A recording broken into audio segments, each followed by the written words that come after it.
Hang on, folks. Enjoy the ride. Oh, It's another Mad Tech Bandits adventure.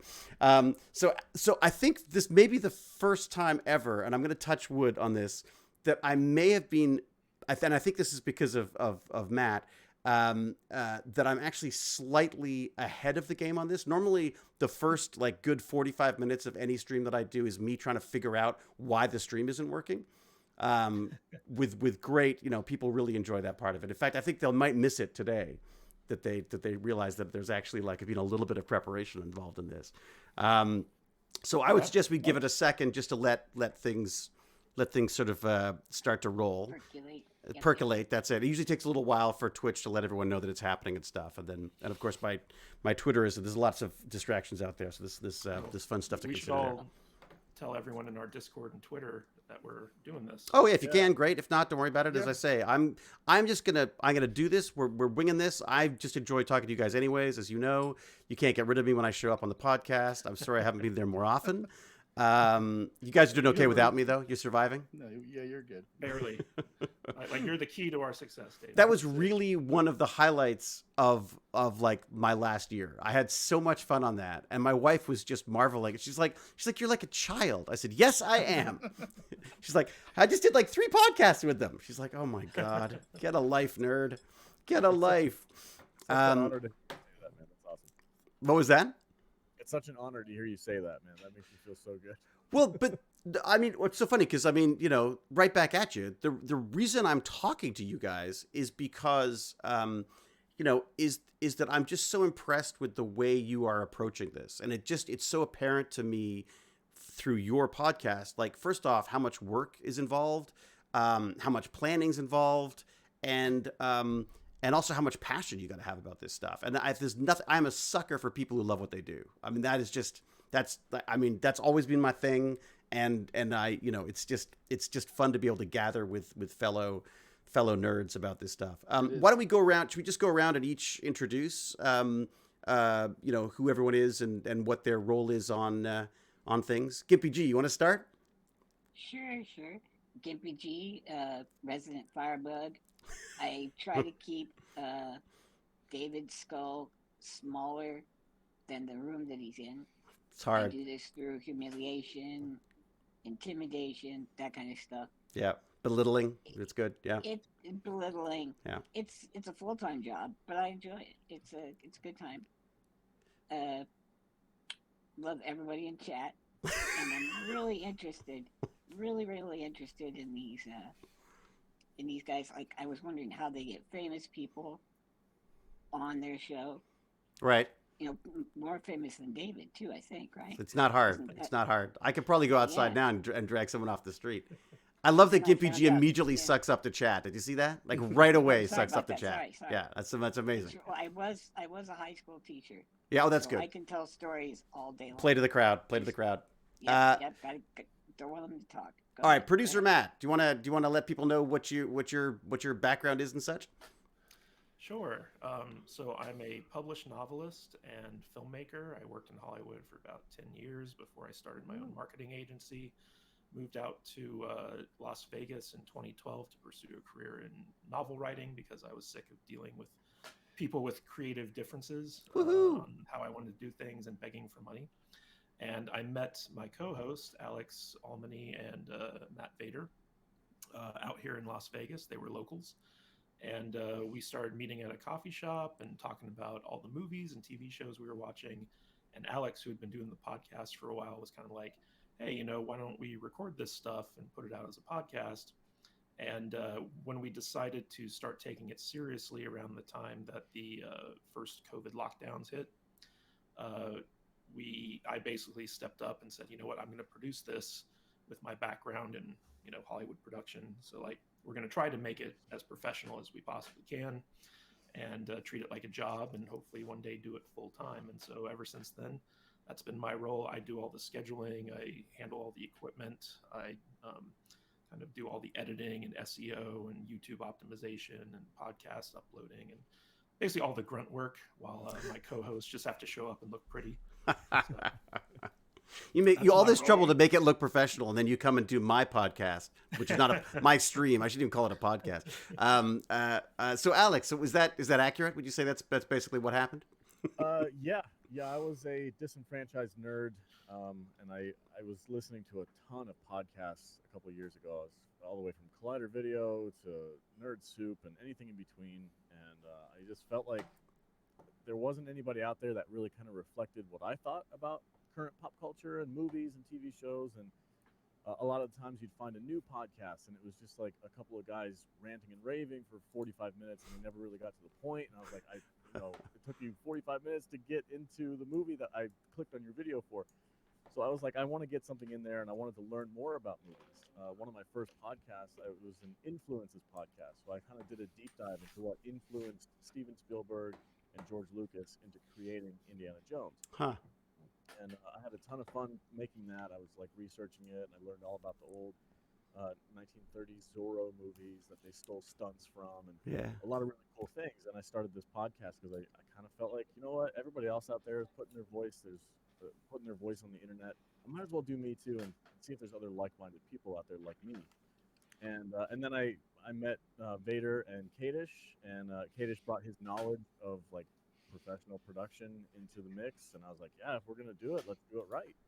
And it's kind of grown from there. We found our format, we found our style, and we're finding our little corner of the internet who like to listen to us and who agree with us, and who have a good time just hanging out and listening to us talk about movies. And it was a nice kind of coincidence that we all kind of ended up living in the same city, which adds a big thing in today's virtual world like we're doing right now. This is fantastic, but something different about sitting in the same room with somebody and recording conversation. And I think that adds an element that is of like personal connection that really lacks in today's like over internet world. It's like everybody's streaming from across the country. There's a little bit of a disconnect there. So I think what sets us apart sometimes is that we're literally sitting in the same room across the table from each other.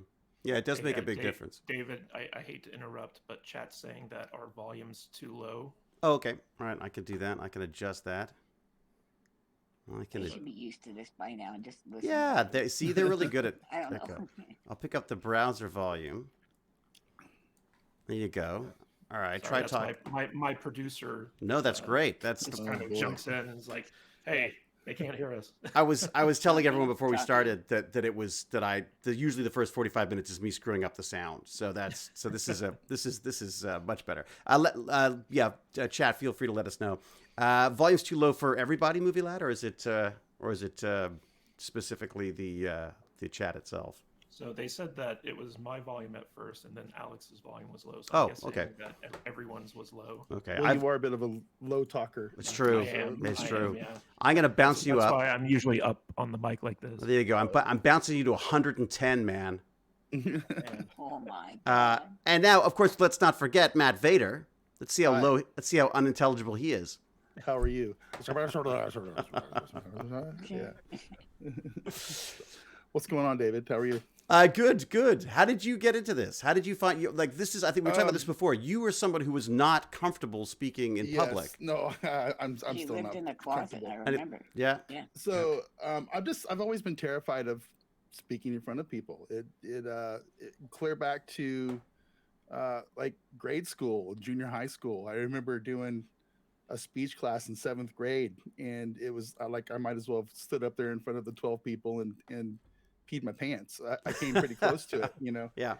I've had those feelings. Yeah, it's not something I've ever been comfortable with, and you know, it's really strange because my mom and dad are both teachers and they both speak and they're both very good in front of people. It's just something I never felt comfortable with. And I met these guys, and Alex, actually I met Alex first, and we were doing a little thing on what was that on? That was that the Senate. We had a couple of that was a YouTube thing that we had some friends with where we just talked about Star Wars for a couple hours, and I got to go on there once in a while, and that was just an audio only thing, and I was terrible at that too. I was just a stammering, crazy, blathering idiot. I couldn't put two words together. So Alex, for some reason, decided he wanted to do this and asked me to come along, and don't really know why. I was going to But, say, here like, we what are. would draw you to it if it was such a, like, it's so funny. If you hate it, I'm amazed that you Well, would. I don't hate it. I actually look at it as a challenge because it gets me out there. It makes me Nice. it makes me want to talk, and it makes me be more comfortable. And it also is a way to maybe start doing something new because I'm ready to do the new career thing in my life. So, I'm at that age where I want to put the old stuff behind and start into something new, and I'm trying to figure out what that is, whether it's a podcast guy or maybe a social media guy or just something in a different world. You know what I mean? So this has been a lot of fun, and I appreciate these guys for letting me hang out with them every week. My role on the show, I'm the color guy. They come to me when they need something to be said that they might get canceled for, but I won't because I don't care. That kind of thing. You're like the dodgy uncle at dinner. Is that it? The Artie Lang of the podcast. That kind of thing. Yeah, we all have our individual roles. Like I'm like the film nerd, and Alex is the host. He keeps things moving. Right. Vader's the color commentator, and Jude is the female perspective. Yes, we're missing someone here. Jude. She's taking care of a sick child right now. So. And she chose that over us. Yeah, man. Okay, well, try to forgive her. I'm so sorry. Well, that's well, she goes through like an hour of hair and makeup before she gets on camera, so she just didn't feel. Don't like we all? Isn't that don't we all do that? Isn't that? Yeah, I just put a hat on and kind of do this with my whiskers. And I'm just completely virtual. I'm an avatar. I don't. Yeah, that's it. No. So anybody make that avatar? Okay, go ahead. It's good. If you had a choice of all avatars, I'm not sure you would choose this one. It's true. Yeah. So okay. So podcasting sort of like taken off. I started looking at some stats. They're talking about like 58% of people are now listening to podcasts. A quarter of the population is getting their news from podcasts, which is terrifying to me. But it makes a lot of sense. And there's certainly because the pandemic has been a huge like uptick in this stuff. And I think like you, Matt Vader, I think you sort of reach a point in your life or things like pandemics happen when you start questioning what you're doing. Like it's that sort of that knock off of inertia where you're moving in a direction and something just gives you a little nudge and you start looking for other things. Cause I know I do the same thing myself. So I guess the question I would have would be someone starting out and wants to do a podcast. What are a few things that they need to keep in mind when they do that? Because everyone immediately goes up to the equipment and I need a brand new computer with the best GPU and a nice microphone. I feel like they're missing maybe some of the key elements that they need. What do you got for us? You need to have a passion that you want to talk about something for hours on end every single week and stay consistent. Right. You can't hop into something that like, oh, I'm kind of interested in world news, and then you find out, a month into producing 5 or 6 podcasts that you're like, man, I'm kind of out of things to talk about, and I don't really care about this subject anymore. Right. So you want to make sure before you take that first step, what is it that you want to talk about? What is it that you want to put out there in the world? Because there is a ton of competition. So you want to make sure that you're going to be able to be the one who lasts the longest out of everybody else. I want to talk about this. I love this. I want to learn about it. And it opens up a whole new door of getting to meet people like you, David, for us. Like we get to hang out with you. This is crazy. I told my wife today, I'm like, hey, I'm going to hang out with David Hewlett this morning. She's like, she gave me a double take. She's like, what? That's what podcasts do. If you get a podcast and you start talking to people and you have a subject matter that you're really interested in and you reach out to somebody, you might get them to come on your podcast and then learn more about that same subject. So I think the passion is the foundation that you need to have. You need to be okay with talking about the same subject over and over and over again and not get tired of it. Well, yeah, there's like there are 2 aspects to podcasting really. So like there's the technical aspect, which is the equipment and like how you distribute the podcast. Like, are you doing video or just audio? So like those are the production specifications, but then you have the creative aspect to it as well, which is what Alex just talked about. It's about being passionate, booking guests, figuring out a format, David, one of the reasons why podcasting is becoming so popular now is like talk radio has always been popular, Yeah. right? People listen Yeah. to talk radio for hours on end, and all podcasting really is it's either talk radio or it's radio plays. It's one of those two things, Right. and basically these things, our cell phones have really changed the game because now we can get talk radio on demand. Like we can go back and listen to previous episodes of people that we like while we're driving, and truckers who are like on the road like 8 hours a day, or people who have long commutes, or people who are traveling. They don't have to Dog sit walks. through they don't have to sit through long commercials, and if they're doing it in the afternoon and they missed it in the morning, like it's on demand. And so part of being a good podcaster is not only your passion and your creativity and your production. It's also about being consistent and building an audience and staying true to what the audience expects from you. And so those are kind of like the three different aspects. And when we started taking the podcast seriously, because before, like, we just get together in Alex's like kitchen, and we would talk for about like an hour about like really like kind of current stuff. So like the next day it would be like obsolete. It's just like movie news stuff. Right. And when we sat down and we were like, okay, we're going to take this seriously. We tried to figure out how to do evergreen content. What evergreen content means is it's content that people 2 years from now can come back and listen to, and it's still relevant and it's still funny and entertaining, and it's so they're able to consume our back catalog without because a lot of the news podcasts that you kind of mentioned, like the next day they're old news, and so people aren't interested in listening to them. Like you get maybe like a week's worth of value out of your news podcast, but something like what we do, which is designed to be evergreen, it's like you can go back as far as you want in our back catalog and listen to stuff that is relevant and entertaining and interesting to our audience. So that was a big part of making a podcast, was the planning stage. I can remember, I mean, my co-hosts still give me crap about this when we, hang out, where I had to sit them down in my kitchen and give them like a 10-page business plan and go over it with them and be like, okay, here's the plan moving forward. Yeah, Vader has it right there. And my co-hosts here, they're just like, can't we just do this? And I'm like, no, we can't just do this. We have to have a plan and then follow our plan. And so every year we kind of sit down and go over a kind of readjusted plan, be like, okay, now here's how we're going to do YouTube, and here's how we're going to grow the audio end of things, and here's how we're going to get more guests on the show, and here's how we're going to record the guests and stuff like that. And so everything is kind of like planned out, and very few podcasters bother to plan anything. They just kind of get a microphone and sit down and start doing stuff, and they wonder why they never grow an audience or improve their production quality or anything like that. So that's the biggest thing, in addition to the first time I've heard this. The first time I've heard of anyone do a business plan for a podcast. Yeah. I think for the first year or so we were only doing audio content, and for that entire time I think we were just really trying to figure out what our style was going to be and the format of the show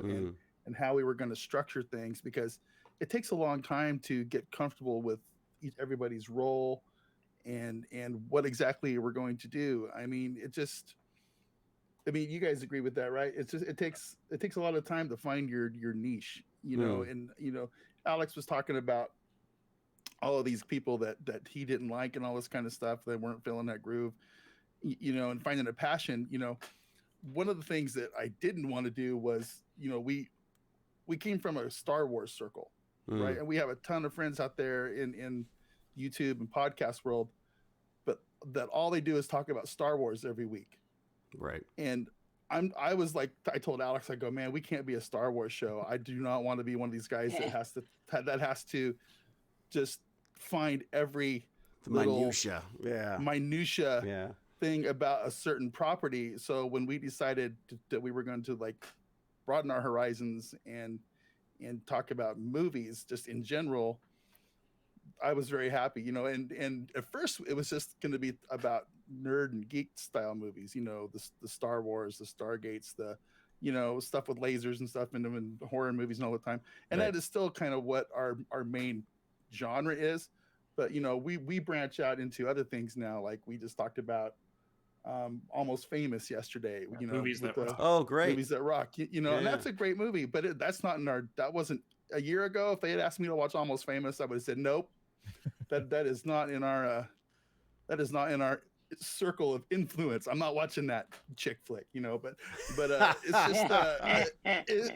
But it's. I can't wait to see that one because I want to see your take on that film. I actually really liked it. So it's been a long time. We're growing and we're expanding and it's been a fun ride so far. So and do you see you talk about sorry, Gippy, go ahead.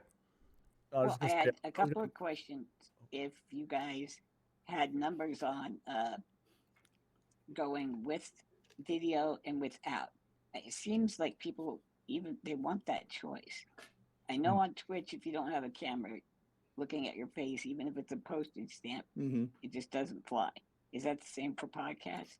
Well, podcasting at its core is audio based, right? And in fact, we do. It's kind of funny because Vader said the first year we were audio only, and that was basically we didn't have the money to do like a video setup because we're 4 people. We would need a 4-camera setup, and I had no idea how to do that on a budget. So we couldn't compete with people like Timcast or Joe Rogan or all these other podcasters who have like multi-camera setups that they spend tens of thousands of dollars on. Right.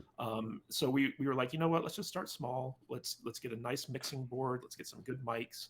And it's kind of funny because we started the podcast in my dining room, which has very high ceilings. And so like our first episodes are very echoey. And after a while we were like, how do we get rid of this echo? Because it sounds really bad. And just like over time, like we spent that first year just kind of like figuring stuff out. And by the time year 2 came around for the podcast, I had spent that year kind of researching how to do video. And I kind of figured out like a bubblegum MacGyver setup for doing video. Right. And so like, I got the equipment, I got it cheap. And we started doing it. And it's kind of funny because if you look at our very first video episode, like it looks very different from, our episodes nowadays. But, we were just kind of like, you know what, it's okay to be crappy right now and improve over time. And and it's more important to just do it. And it's kind of funny because like we started doing like experimenting with video interviews, and we actually had an interview with the screenwriter for Willy's Wonderland, the Nicolas Cage movie. Nicolas Cage. And we interviewed Geo Parsons, the screenwriter for that. And the service that we used at the time, we were trying to figure out, these different services, and it completely crapped the bed, where basically it corrupted the video and the audio of the interview. And we just couldn't use it. And this poor guy took time out of his day to do an interview with us, and it was just unusable, and we were too embarrassed to kind of call him up and be like, hey, can I've done that. I've got videos that I can't use that I'd love to show people. Yeah. And so like, we did research, and we eventually found Riverside FM, and that's, what we did your interview with. Right. Which worked great. Our interviews. Yeah. So like, there's always this trial and error aspect to it, but to get back to Gimpy's question. So like the audio end of things is really the podcasting bread and butter. In fact, most successful podcasters don't bother with video because video is a whole different game than audio. Like playing the YouTube game is way more difficult and cutthroat than if you're just promoting an audio only podcast. And we're trying to do both at the same time. And it can be challenging, to say the least. It takes a lot of time and effort to do YouTube and video stuff, whereas the audio stuff is much quicker, and it's a little bit more Wild West, where there's not so much like gaming the system. Like you don't have to worry about getting demonetized on the audio end, or you don't have to worry about getting canceled or banned or like whatever. God, that awful influencer stuff that just I'm worried that we're moving into a future where everyone's terrified to say anything for fear that they're gonna, Yeah. Well, the great thing about the audio end of podcasting is that it's very decentralized. So like, basically you sign up for these services that blast out your episodes to an RSS feed, a really simple syndication feed, which auto publishes to like Apple Podcasts, Spotify, pretty much any place that host podcasts. And because it's so decentralized, like if you get, like, let's say you get banned off of Apple or whatever, you can still get picked up on Spotify or Right. Podbean or something like that. So like your podcast doesn't go away. Are you Whereas with paying to have YouTube, someone do that for you? Is it a service that you're paying for that will broadcast it out? it's like a monthly thing, like 25 or $50 a month or something Yeah, like that. I right. think, Alex, how much were you paying when we first started with that one service? So there's many different ways to put your RSS feed out there.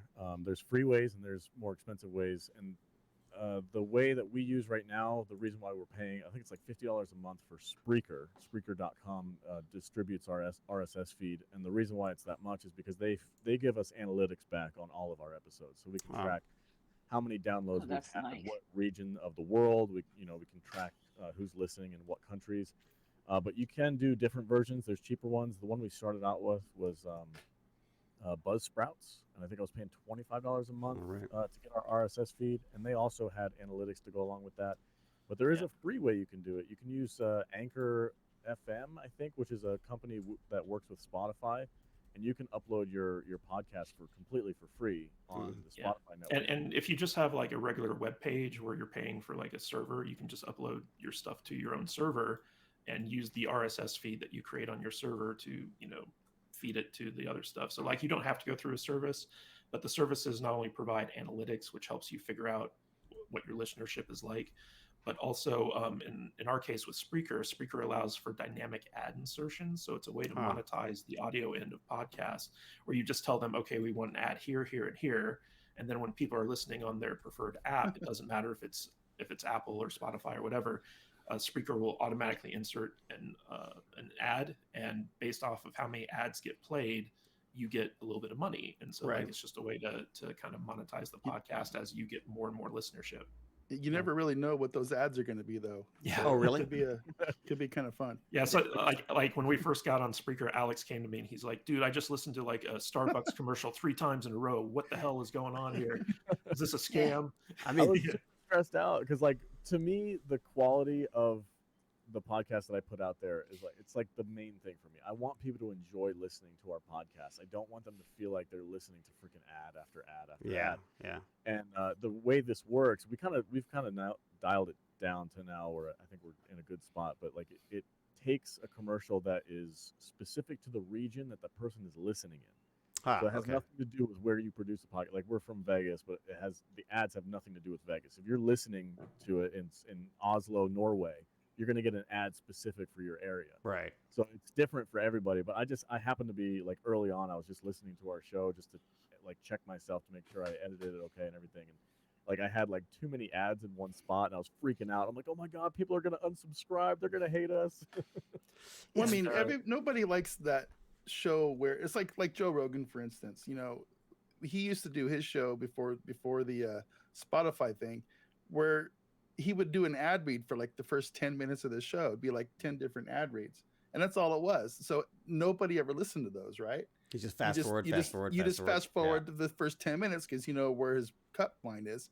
So what was the point of even having ads on there? Because nobody listens to those things. But yeah, it's and that whole aspect is tricky. When we first started putting ads in our podcast, we all sat down and had a big discussion, because basically the most lucrative ads they're called pre-roll, which are ads that play before the show starts. Right. And we were all like, we don't want the first thing that our audience listens to be an ad. Commercial. Yeah. And so we came up with a format where about anywhere between 2 to 10 minutes into our show, we'll have like our first ad break. And so like audiences always hear us first for at least a couple minutes before we try to monetize them. And Spreaker's always like, well, you could be making more money if you did this. And we're like, we don't care. We want a better audience experience than we want, your 5-cent ad revenue, So it was a team decision to kind of sit down and be like, okay, here's where we're going to have our ad breaks in the show, and we're going to put a bigger emphasis on audience experience as opposed to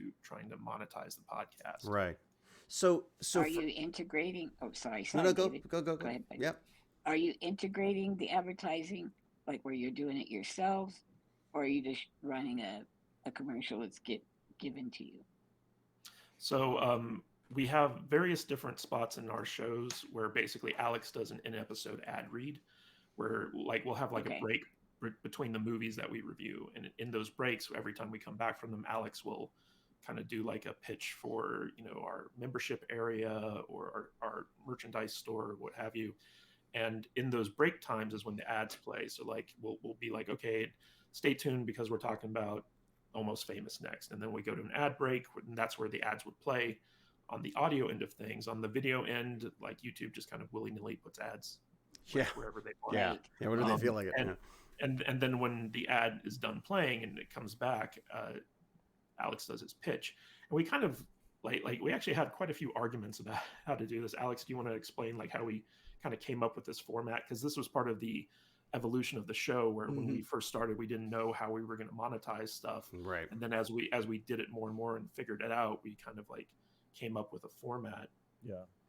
So from my side, like I'm the creative side. I'm the one who I'm always trying to put the experience of listening to a podcast first. And Kadish is the business end of things, and he's like, hey man, yeah, it's cool that we need to do this, but we also need to make money doing it so that we can continue to do it. You can't just do it for free. So there's that always butting of heads between creativity and the business aspect of the job. Yeah. And I'm like, I hate just like plopped in ads from people who don't know. I much prefer, if I'm listening to a podcast, I much prefer to have the host of that podcast say, hey, we're going to pay some bills now. Be upfront about it. We all know the game. You don't have to hide it. It's like, hey, we're going to pay some bills now. This whatever company is sponsoring us, and this is the website you can go to. Yeah, you know, just kind of spin it as like, hey, this is from me to you, because it's a personal relationship. The people who listen to your show, listen to your voice or listen to your video for hours on end, they have a relationship with you. Well, and they want you to succeed, so why wouldn't they? Yeah, I mean, Exactly. I want to always maintain that, like, yes, we are working together with this. I'm providing a service for you. I'm entertaining you, whatever it is, and in return, you have the option of supporting us by going to this website. So I always was like, man, I don't want to come off too used car salesman-y. You know, I wanted to find a more natural way of providing monetization for our show without crossing that line into like that weird, I'm gonna sell you something now, kids. Here you go. You know, it's a strange thing, but it always worries me because I want to maintain the relationship that we have with our listeners, and I'll throw away money if it means it's going to ruin that relationship. I don't care. yeah. It's like I try to tell these guys, or I don't, you know, we have talks, you know, and my thing with ads is I want it to be something that I either use myself or I want it to make me laugh. I want to get something out of whatever the ad is, you know. So I don't need to see an ad for some female product or, you know, or something weird that I have no interest in. I want something to like, I want our ads to be focused in on our audience. You know what I'm saying? So you know, if we're gonna go after, if we're gonna talk to somebody locally or something, I want it to be like a toy store or a coffee shop I hang out at, or something like that. You know, so. I love that idea. That sponsorship idea, I think, is a fantastic way to go. And then you can speak to it in an honest way. Like it's, you know, it's the last thing. I don't understand why people want to tie themselves to products and services that they don't know, they don't use, and that are often just complete scams anyways. I mean, one of my inspirations on the podcasting side of stuff was Tech TV, Leo Laporte's thing, because I was just so impressed. I love that. I know I really am old, but it's just yeah. Again, because it was somebody who obviously loved what he did and was creating this like business empire around it. When you guys started, you know, like there's a lot of stuff up front here. Like you're doing a lot of stuff before the big money starts rolling in, right? So how do you? When does that start? Yeah, I was gonna say, yeah. So did you start from the beginning with a monetization plan, or did you just sort of come up with one as you? What was the first priority? Just creating the show, I just wanted to put my voice out there. Yeah. I had no idea that there was any money to be made into it. I was just like, I just want to get my voice out there, and maybe it'll catch on, and I'll get lucky, and I'll kind of stumble backwards into success. Because that's a lot of the way I've seen other creators. That's exactly what happened to them. It's like, oh yeah, we just started this podcast, and we put it on YouTube, and we have, you know, 50,000 subscribers and this many views and whatnot. We're making a ton of money. Like, I always in my head was just like, that just happens by accident. That's just the luck of the draw. It's chance. Right. But I've kind of realized now that I'm kind of in the game, and I've worked with Kadish a lot on like how to actually produce things. If you want it to happen, Yes, sometimes it does happen by accident. Sometimes you can stumble into success, but most of the time, it's all about that background work and making sure that you're checking all your boxes on putting the right hashtags on things and making sure that your product that you're presenting out there is the best it can be. Right. Right. You know, and I want everybody to understand this listening to us though. All of us still to this day are all still working real life 40-hour a week plus jobs. Right. None of us are doing this podcast stuff full time yet. I mean, it's a slog. It's a ton of work. And we are nowhere near where we want to be as far as as you know, being able to do this for a living. That's where we want to be. Yeah. But you know, it's a ton of work. It's a ton of work. To answer your question, David, so there's various monetization strategies for the audio end and the video end. And when we first started, we were more focused on, hey, let's figure out the creative end first. Like, let's figure out, like, you know, how to produce a professional sounding podcast. Let's figure out how to produce a YouTube show with multi-camera setup. Let's figure out how to bring in like interviews with people who are outside of our studio. And then once we got that all kind of set up, we had the foundation for monetization, but it wasn't our initial focus. When it comes to actually monetizing a podcast, so like you have to divide it up into the video end and the audio end because they're two different monetization strategies. But for the most part, you monetize a podcast through either advertising, which is playing the dynamic ads, you know, from the service that you're doing, sponsorships, which is a different form of advertising where you actually go and you pitch a business to pay a premium based off of your listenership to do like an in-episode ad read or something like that. And you've done that. You've approached people and got them. Well, we got a meeting tomorrow actually with a local comic book shop about a sponsorship because they have what's the comic book shop? We'll give them a shout out now. It's called Cosmic Comics here in Vegas. Cosmic Comics, right? Yeah, and we cut like a promo, like a test promo for them. It was like a 2-minute thing where we actually shot footage of their store and Alex did an ad read and we edited it together to show them what they'd be getting for their sponsorship. Right. And so they're very interested and if we can, like, our goal for the next quarter is to get 5 sponsors for the show. And that's kind of something that we learned from a local podcaster named John Bartolo, who gets like millions of downloads. He's primarily focused on like UFC type interviews and stuff like that.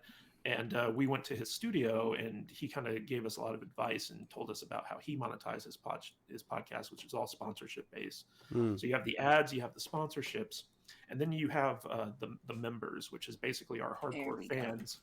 We ask them to subscribe to a members area, which we run through Patreon. And that's consistent month-to-month revenue from our hardest core fans. And in exchange for that, we give them exclusive episodes and things of that nature in exchange for their extra Hewlett.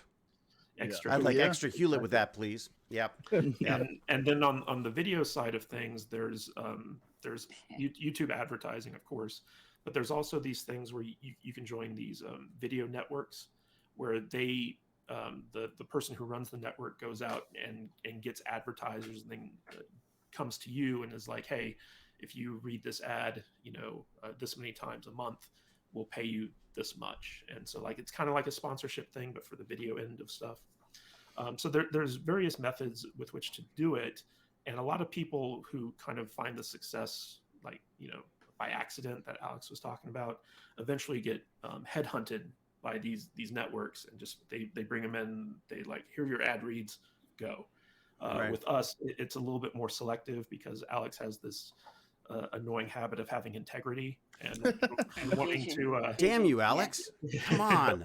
Yeah. Like I said, man, I'll throw away money if it means I have to like challenge my ethics at all. I am awful that way too. I'm like, I just, you know, yeah.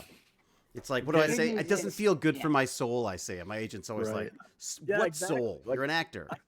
I care about how I make money. Like it matters to me. I want to feel good about if I make money, and I hope I do. I want to be able to go and spend it. And be like, oh man, I earned this. Like not like, oh man, I cheated somebody out of this or something like that. Or I used a product. I shouted a product out that I don't use. Like my ethics and always in the business aspect of things always tend to kind of butt heads too.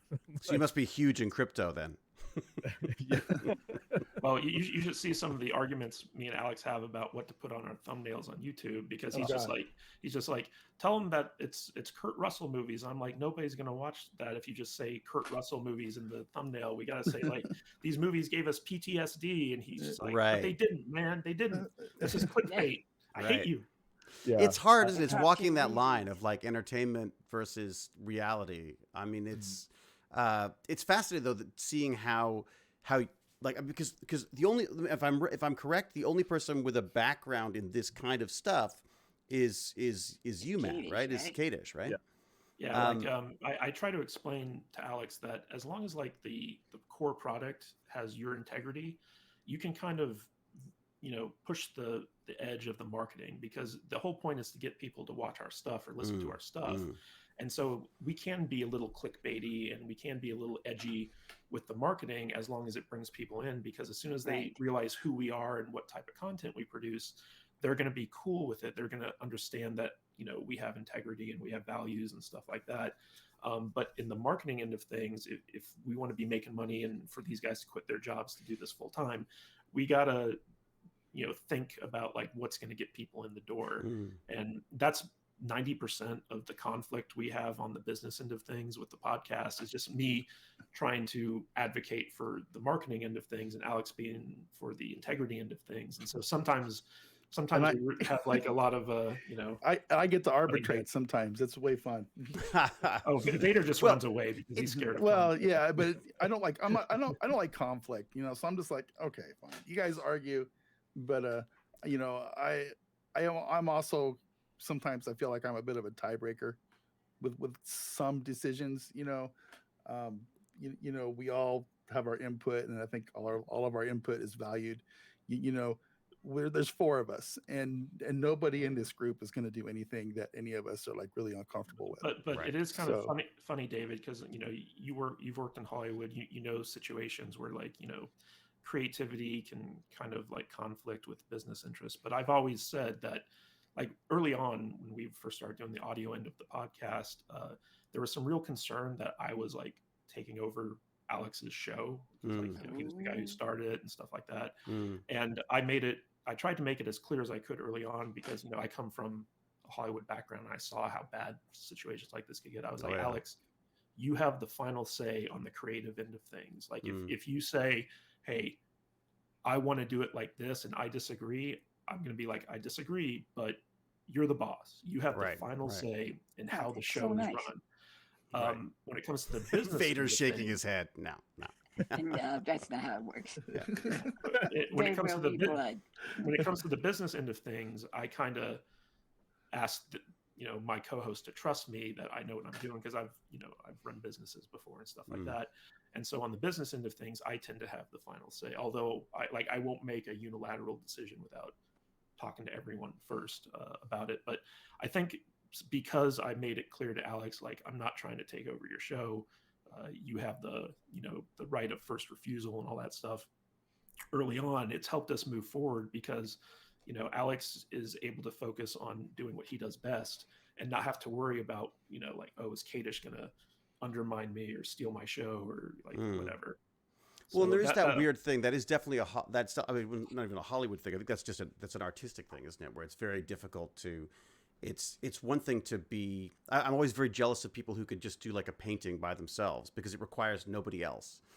As soon as you get into other people, there's nuance, there's back and forth. Well, I get a lot of guff from Matt Vader and Alex, because I always try to hold them to a professional standard, where I'm pushing them to kind of put out like a professional production, and they're just like, man, I just want to talk about movies. Like, can you relax after a bit? And I'm always just like, no, that's not me. Well, you guys have it down then, because you guys are already acting like what they would call talent in the film industry. Then that's perfect.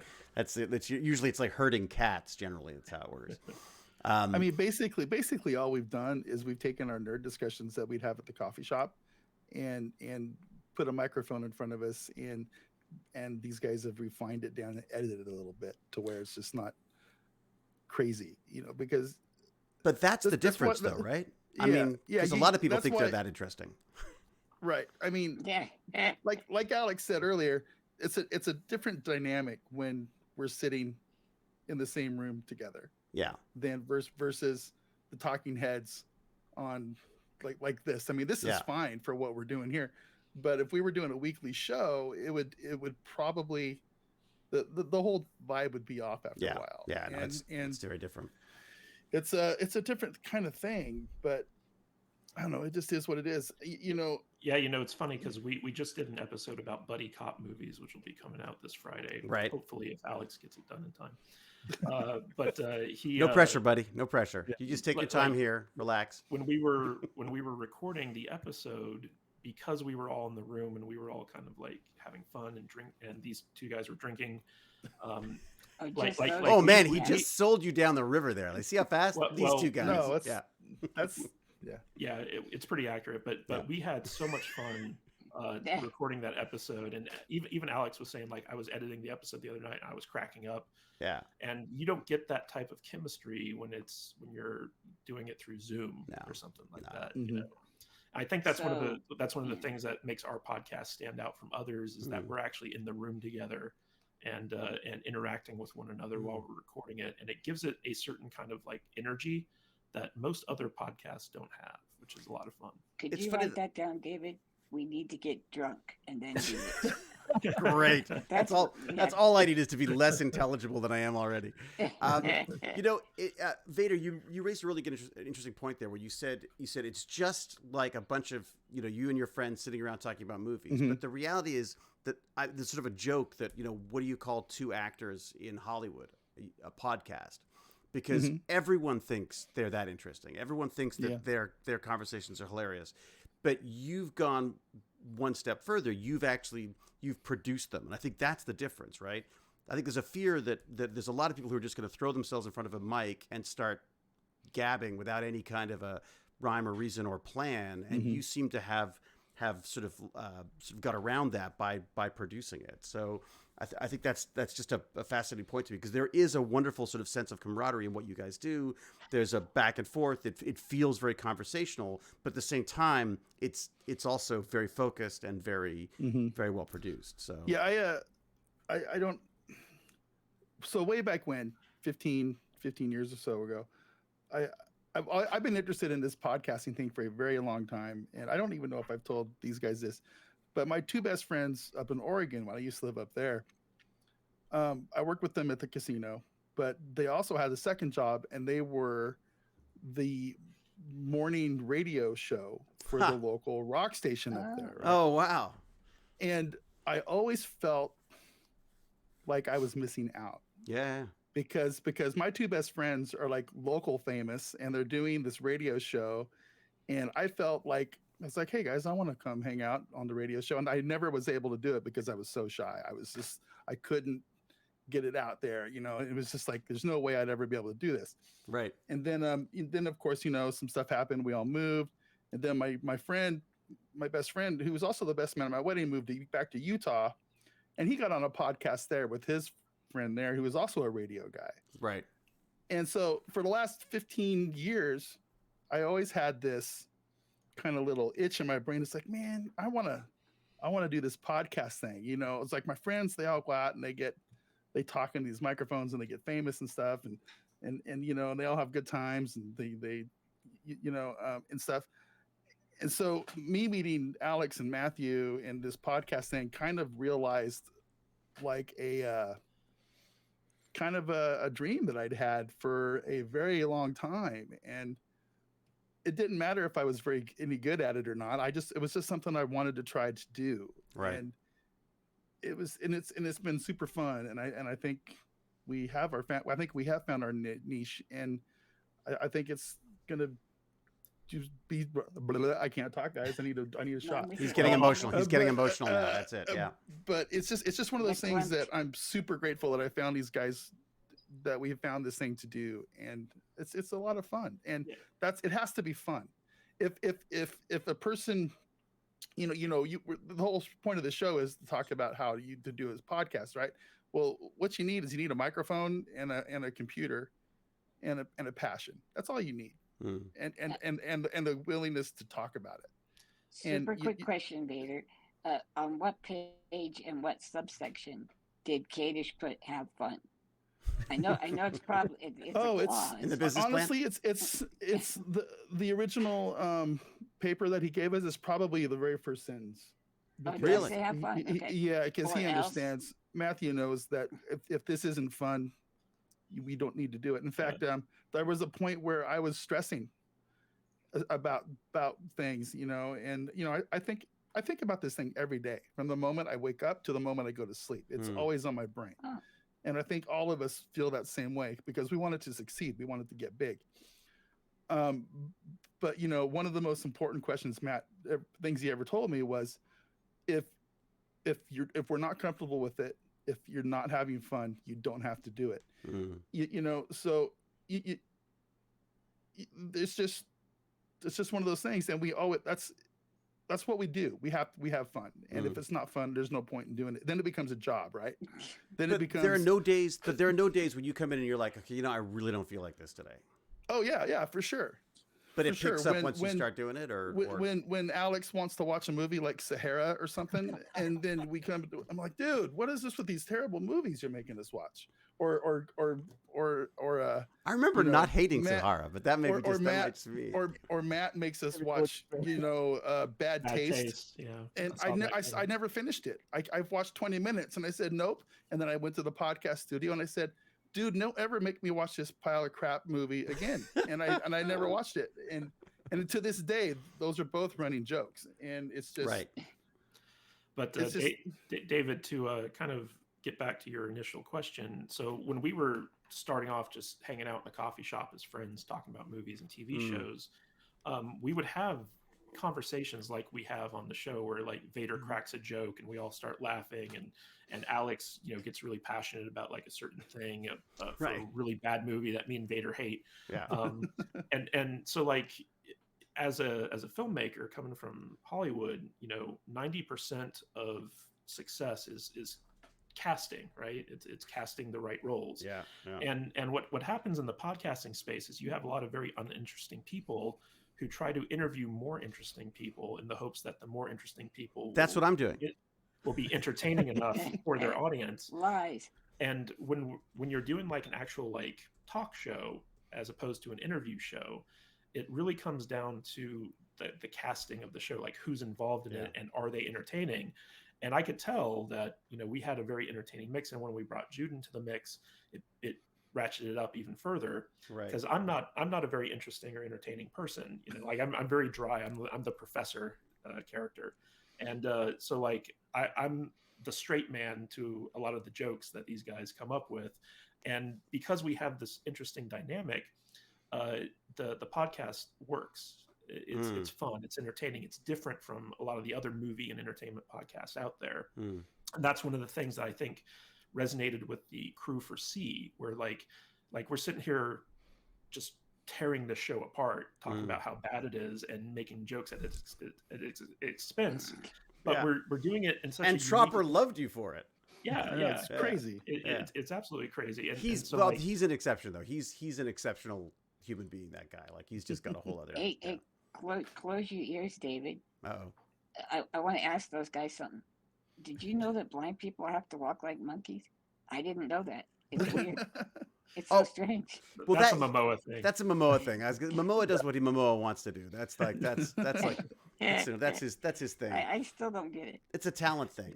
It looks It's cool talent. though. It's I just talent. keep thinking it must Oh, hurt yeah. his back It's a totally lot. awesome. Yeah, I like every time I see him walking around that show, I'm like, he must have like the lower back of a god. Or I something. keep stretching. Well, he does, as it turns out. So there you go.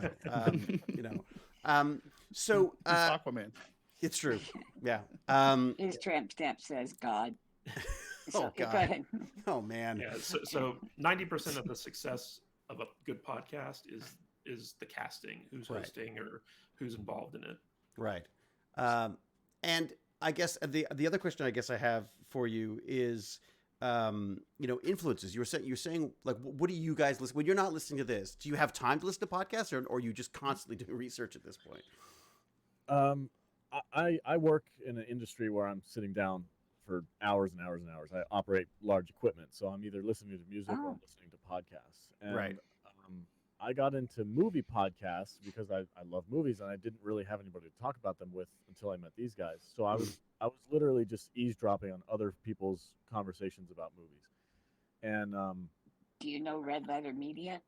yes, I'm very familiar with Red Letter Media. I love those guys. Yeah, they're great. Yeah, we do too. Um, and I was listening to these other podcasts, but what ended up happening, which is a weird thing, is around 2016, people started getting really political about Yeah. their movies for some reason. I don't know what happened in 2016, but everybody kind of just collectively lost their mind, and and that kind of irritated me because I'm like, I'm going to these people for an escape. I'm trying to leave my world behind and go and hang out with my friends and talk about movies, and I kept getting interrupted by like political talk in the middle of it. I didn't feel like it fit. It didn't work for me. So I went out of my way, and my mission for my podcast is entertainment first. Right. I'd never drop into politics unless it specifically has to do with the movie or show that we're watching. Right. And I want to keep those two worlds separate because I look at like what I'm creating as an entertainer, I'm creating an escape for people.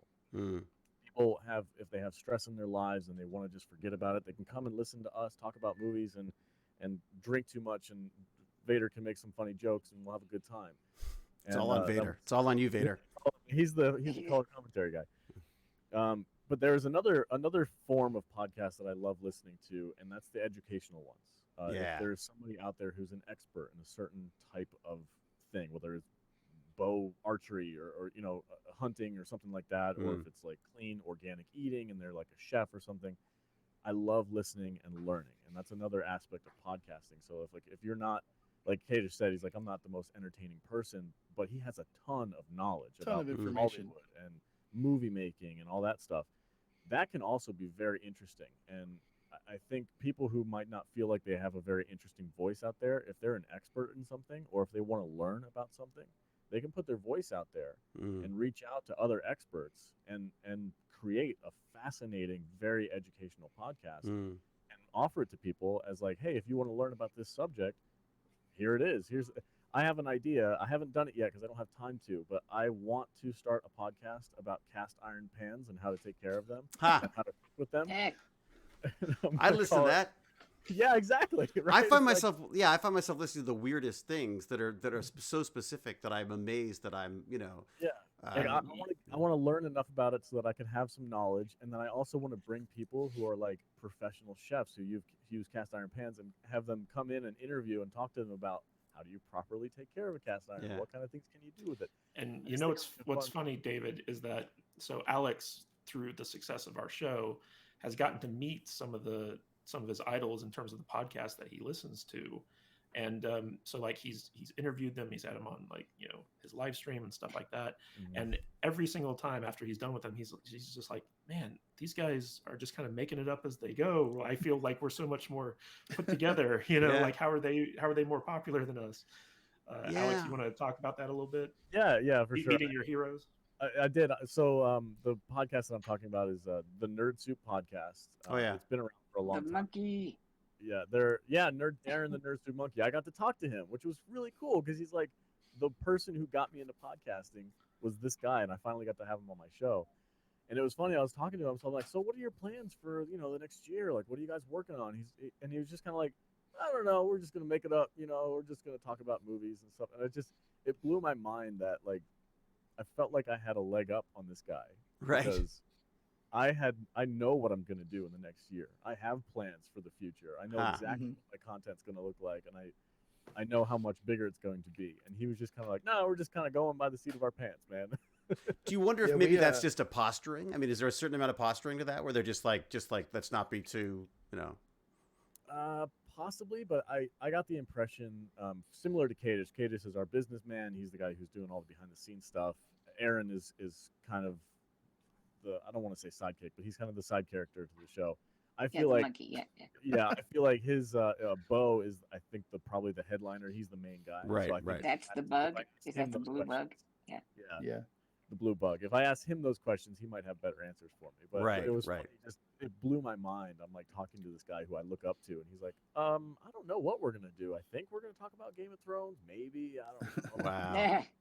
It is funny though because I feel like there's almost a I mean, I've certainly saw this on YouTube where they're selling a lifestyle. They're selling this kind of like, hey, you just make a video, talk about things you love, and you become famous. You got lots of money, and there's never this focus on the amount of planning and just hard work that goes into this stuff. Well, also, David, so like one of the interesting things about podcasting is that the real money in podcasting is using podcasts as a marketing arm of your current business. Yes. So like Right. a lot of people who like run like personal coaching or health and wellness or beauty products or like what they have stuff to sell, they'll use podcasts as a way to like find new clients or new people to kind of come in.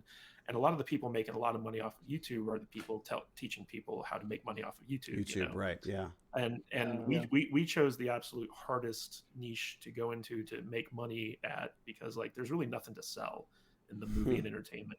What about those Hewlett Gets Me T-shirts? Those gotta go.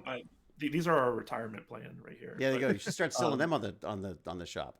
Yeah, but because we're an entertainment based show as opposed to like a show that sells like high-end coaching or like, you know, some type of product, like most, like I'd say like 80% of podcasts are designed to do, like we kind of face an uphill battle in the sense that our success is directly related to the type of audience we can bring in and foster and keep around. Right. So like a big shift for us came when we started pushing people to our members area and doing exclusive content for them. And that was actually an outgrowth of a podcast that I listened to, which was called True Crime Obsessed. Oh yeah. Where they have like 50,000 Patreon subscribers. Wow. They're making like close to $500,000 a month just off of Patreon. And so like I was looking at their business model, and all they were doing was putting out like an extra episode every week. So like they'd have their regular public episode, then they'd have like an episode just for, you know, their Patreon members. And I was reading interviews with the guy, you know, behind the podcast, and he was like, yeah, we just give people more of what they want. And so like, you know, I was racking my brain over like what we can offer our listeners in order to try to make money. And I was like, well, if our listeners really like what our show is, we'll just give them like more episodes of our show. And that was, and when I pitched it to Alex, he got really excited about it. And ever since then, like we don't have like a ton of subscribers, but the subscribers we do have are very passionate and they really support us. And it's a lot of fun to interact with them. And we want to keep building that community and hopefully get to the point where we're making enough where we can get like an actual studio space and pay everyone a salary and all that stuff just based off of, you know, the support from our community that we're trying to build.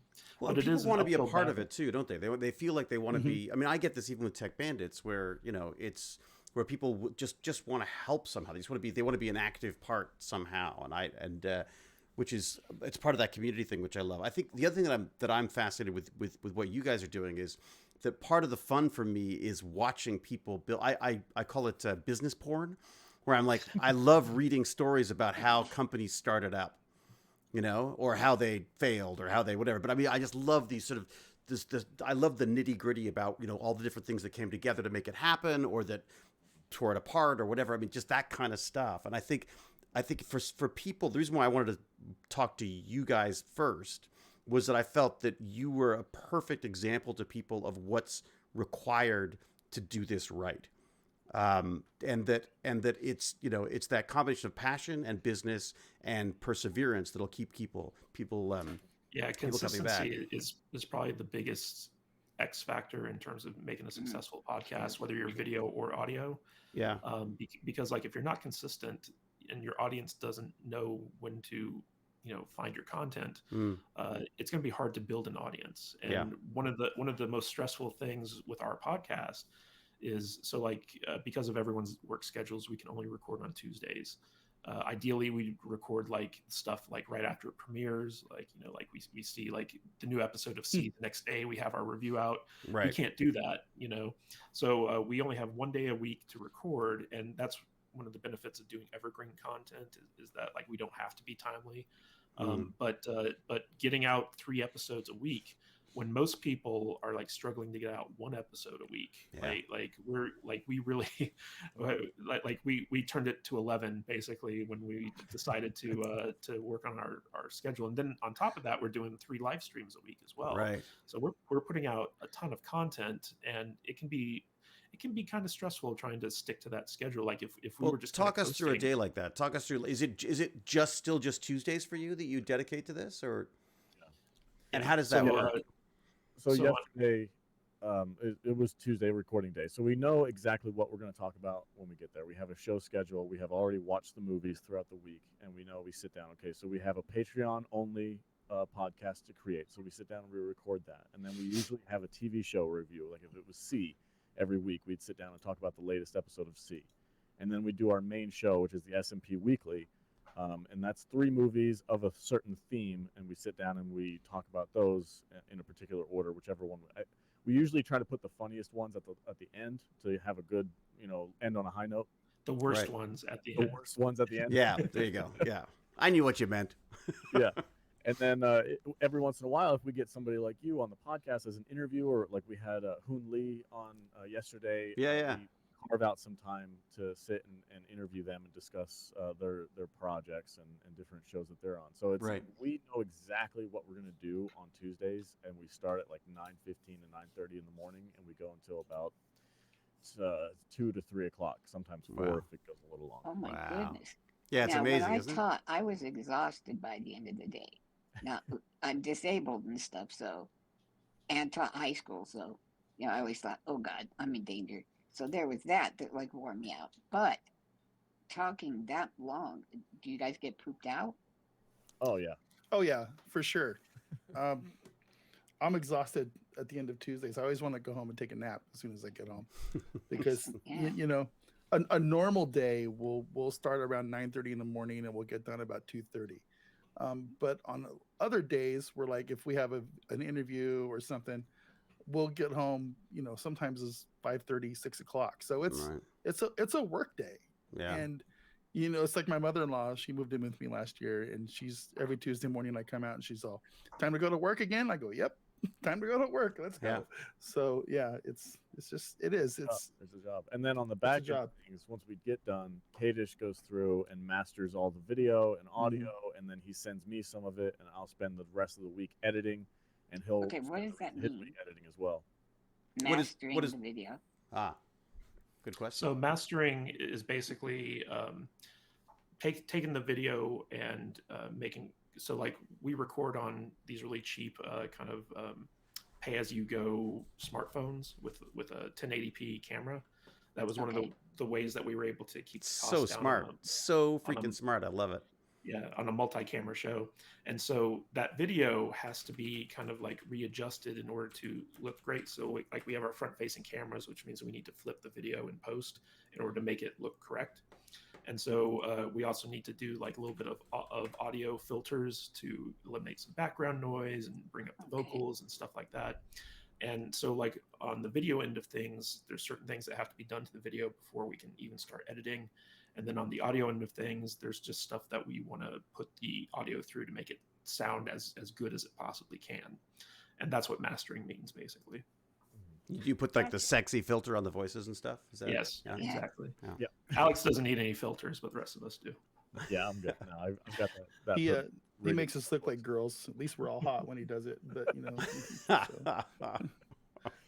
No, it's cool. And then another great thing about starting this podcast, and I have to thank Kadish for this, is the opportunity that I had to learn how to use Adobe Premiere Pro to edit our videos and stuff. And if you guys watch our YouTube videos, like the S&P Weekly, we take clips from each movie for context, and we put them in our videos so that, like, if we're talking about a particular scene from this one show or this one moment where the actor did something funny, I can literally take that clip and put it into the show, so that gives the audience some context on the video end. Yeah. And that was a huge opportunity for me to learn a new skill, and I'm still barely scratching the surface of it. But it's so much fun, though, isn't it? Don't you love editing? I love it. And let me tell you, David, the hardest part about going to a video podcast was learning how to do those contextual clips that Alex is talking about without getting banned by YouTube. Oh, man. Because Huh. I kid you not, like they will, like if you put in like a snippet of like a movie that you're talking about, it doesn't matter that you're not playing the whole movie or whatever.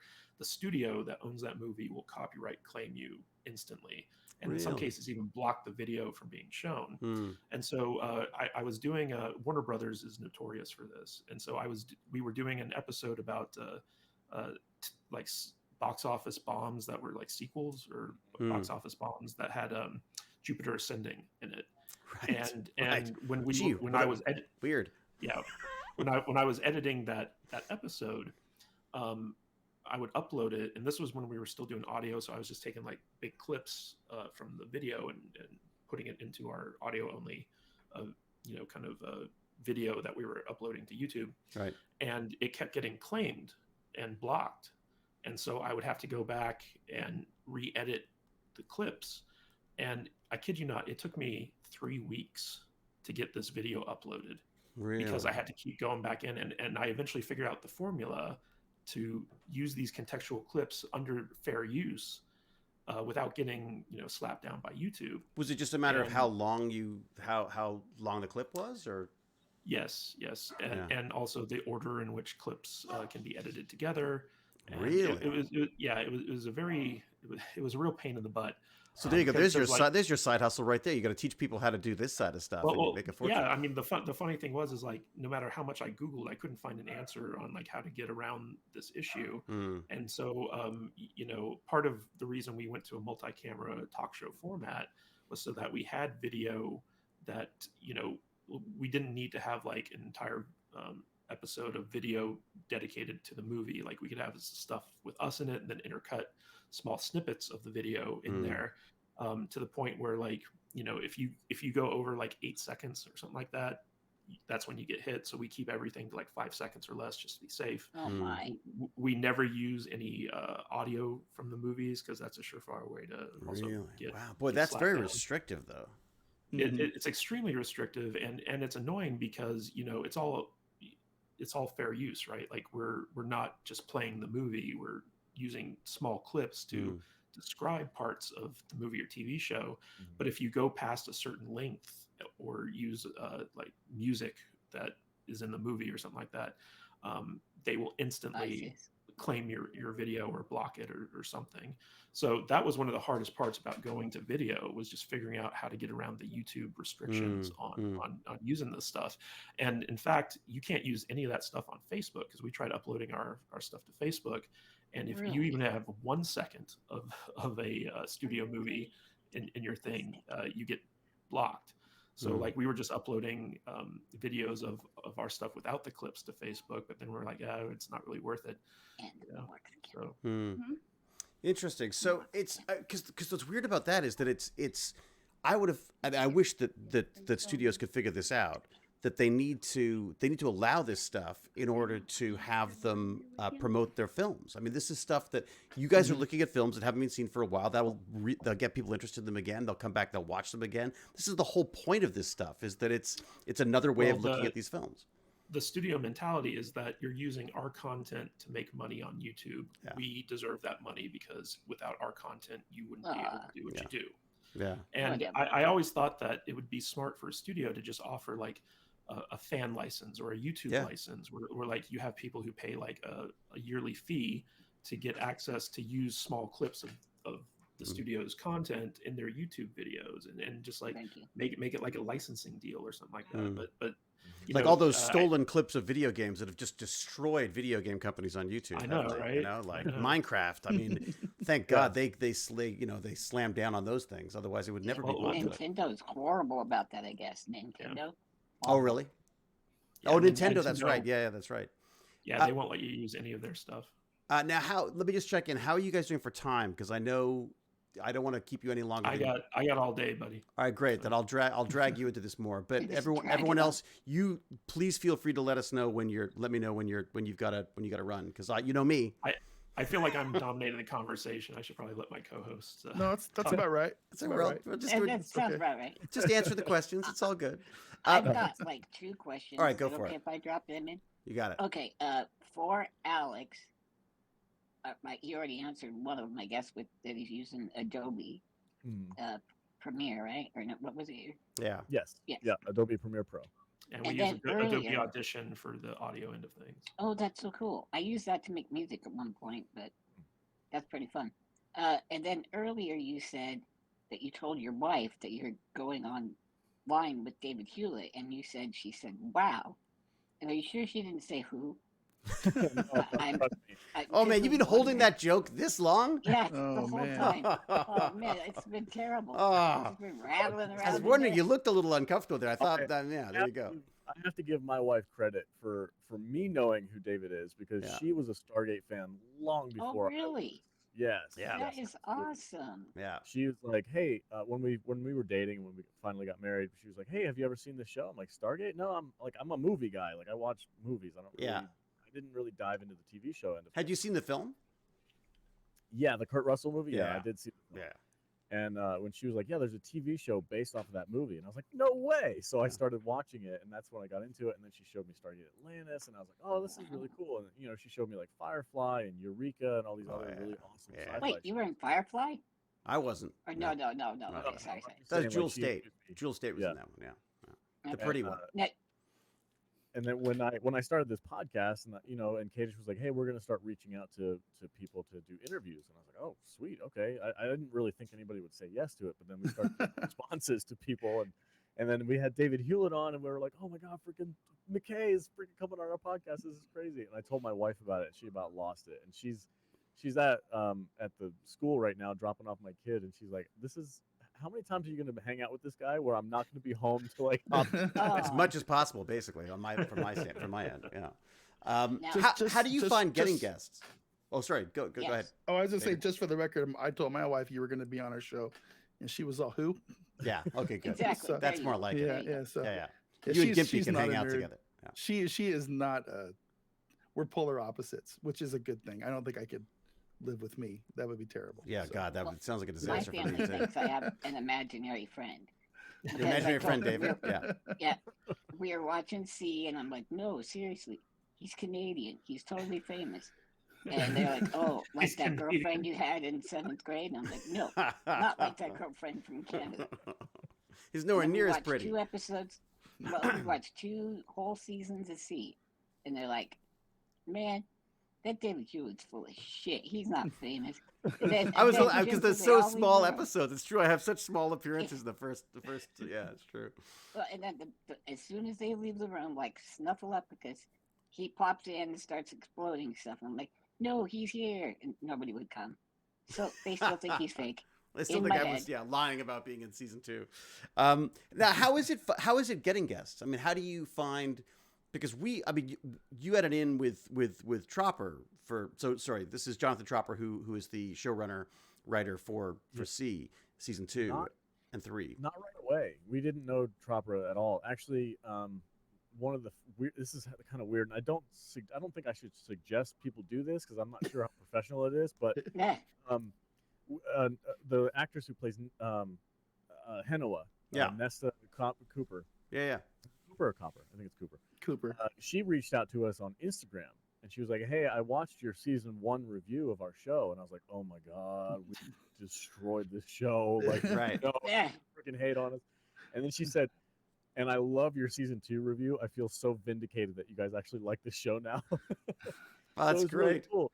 And I got introduced to her via Instagram, and then I guess somebody passed around our show on the production side of C. I think it was And Tropper. I started reaching out to people via Instagram. Like Mm. I'd find their social media accounts, and if it was publicly open, I would contact them via our podcast account. So it wasn't Right. like my personal account or anything. It was strictly from the podcast. I would say, "Hey, we love your show. I'd love to have you on as a guest sometime to talk about your role on C or whatever." And I would usually post like a link to one of our videos to give them an idea of who we are and what we kind of do. That's smart. And to credit to the production of C and the actors who are working on that show, because they were all super nice.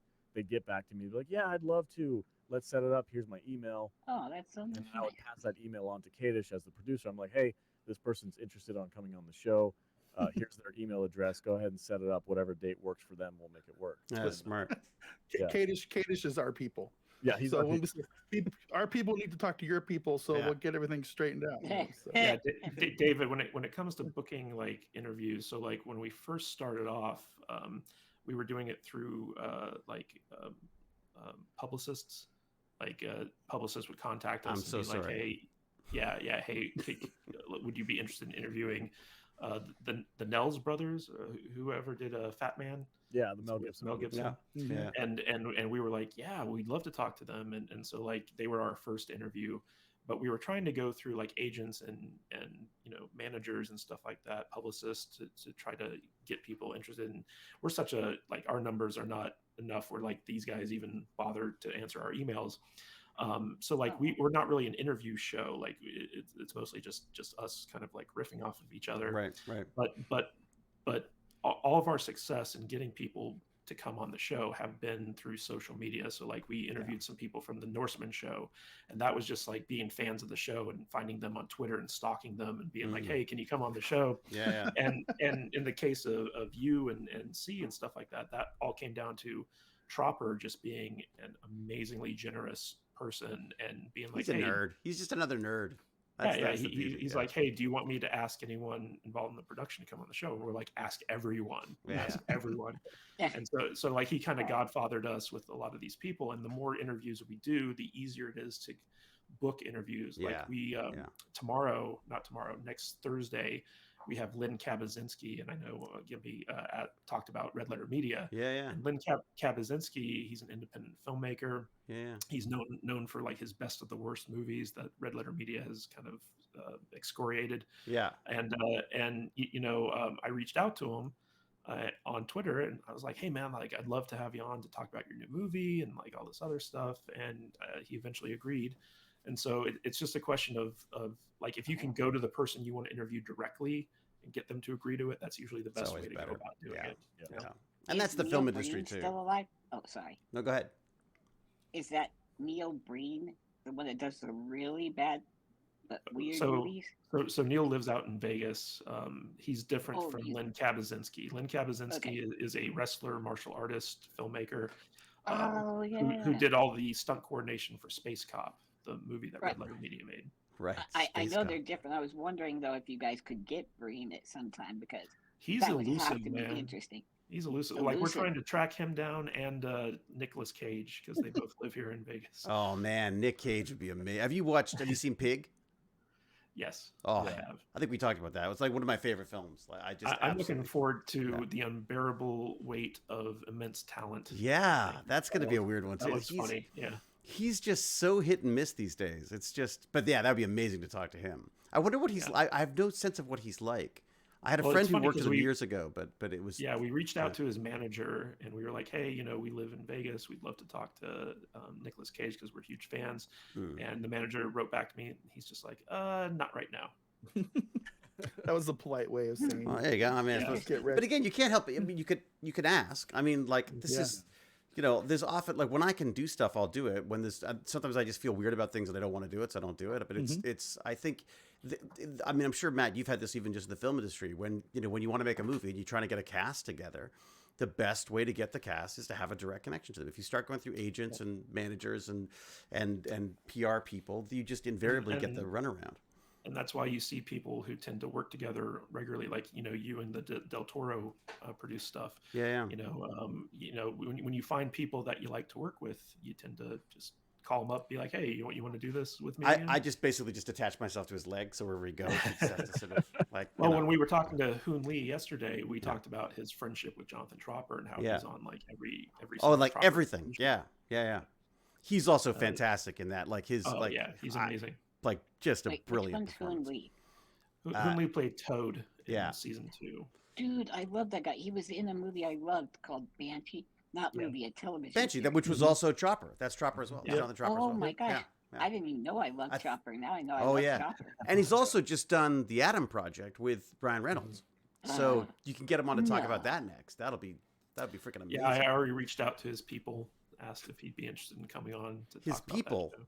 All right, I'll bug him as well. Every so often I just text him to remind him I'm alive. You know, hey, you know, Ryan Reynolds is good, but you know, Hewlett would be good too. You know, shameless. You guys are always fighting for the same parts. It's true, Always. always, and weirdly, he always gets them. Yeah, it's bizarre, absolutely bizarre. Okay, Bad so luck. let me ask about the tech side of the stuff. So how did you end up deciding on how to do this sort of hybrid audio video stuff? You say you're talking about cell phones. You're talking about you know, a good audio mixer. What are you guys using now? What tech do you have going? Um, is it cool with you guys if I just kind of? This is all Kadish. Yeah. Oh, really? So you guys had so the tech side of stuff, you guys have no interest in this stuff at all. It was just like, just make It's it not work. that they don't have interest. So like when we first started, Alex had this like secondhand sound mixer and $30 Amazon microphones. Oh, nice. And Well, at if least you- you if were giving it a go. There you go. Yeah. Yeah. Well, you know, if you go back in our back catalog of episodes, you can kind of hear the quality of these things. And Right. back like none of us are sound engineers, so like we didn't know what we were doing. But Alex would kind of have a backpack full of this equipment, and he'd like cart it around to one of our houses if we were going to be doing It was recording. totally mobile. Like I had a mixer that was like this big, and I had 4 microphones. I threw them in a backpack, and I could go to whoever's house we were going to record at that day and just like set it up. Right. You're But like it the sounded drummer terrible. of the band. Yeah. You know. Yeah, I think in total, including his laptop, he spent like $200 on this little mobile setup. Nice. And you know, it wasn't great, but it got the job done. You know, like we could have like all 4 people with like a microphone, and Alex would get the audio files and he'd edit them on Audacity, which was a free Oh, yeah. audio Yeah. editing software. Yeah. And so I know it it was well. very low budget. And when we decided to kind of take the podcasting in seriously, we decided to invest in some good equipment, because you know, when you're doing podcasts, the worst thing is to have bad audio, No, I know. because Yeah. you're going right into people's ears, right? Mm. So we wanted to have like something that was on par with like a professional radio broadcast. Right. And after doing some research, we settled on a sound mixer called the Rodecaster Pro. The Rodecaster. Right. Yeah, and the Rodecaster Pro, it's made by Rode Audio, RODE, and it was like a $600 sound mixer, but it allowed you to connect 4 microphones, a computer, a cell phone, and a couple other things.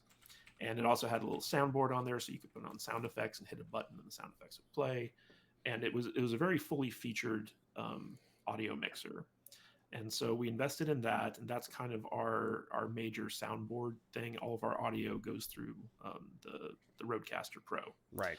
And in addition to that, we also got some microphones, because a good quality microphone is very important to make a good sounding podcast. And you know, most podcasters go for the Shure SM7B, which is like this $400 microphone. Joe Rogan uses it. Tim Pool uses it. All these major podcasters use Right. the SM7B. But for 4 people, I couldn't afford a $400 microphone Yeah. for 4 people. Yeah. So Rode had a option for this thing called the Pod Mic. The Rode Oh, Pod yeah. Mic. And it was $100 for the microphone. And so, like, you know, for the cost of one SM7B, we got 4 of these Pod Mics. Right. And we got some boom arms to go along with them.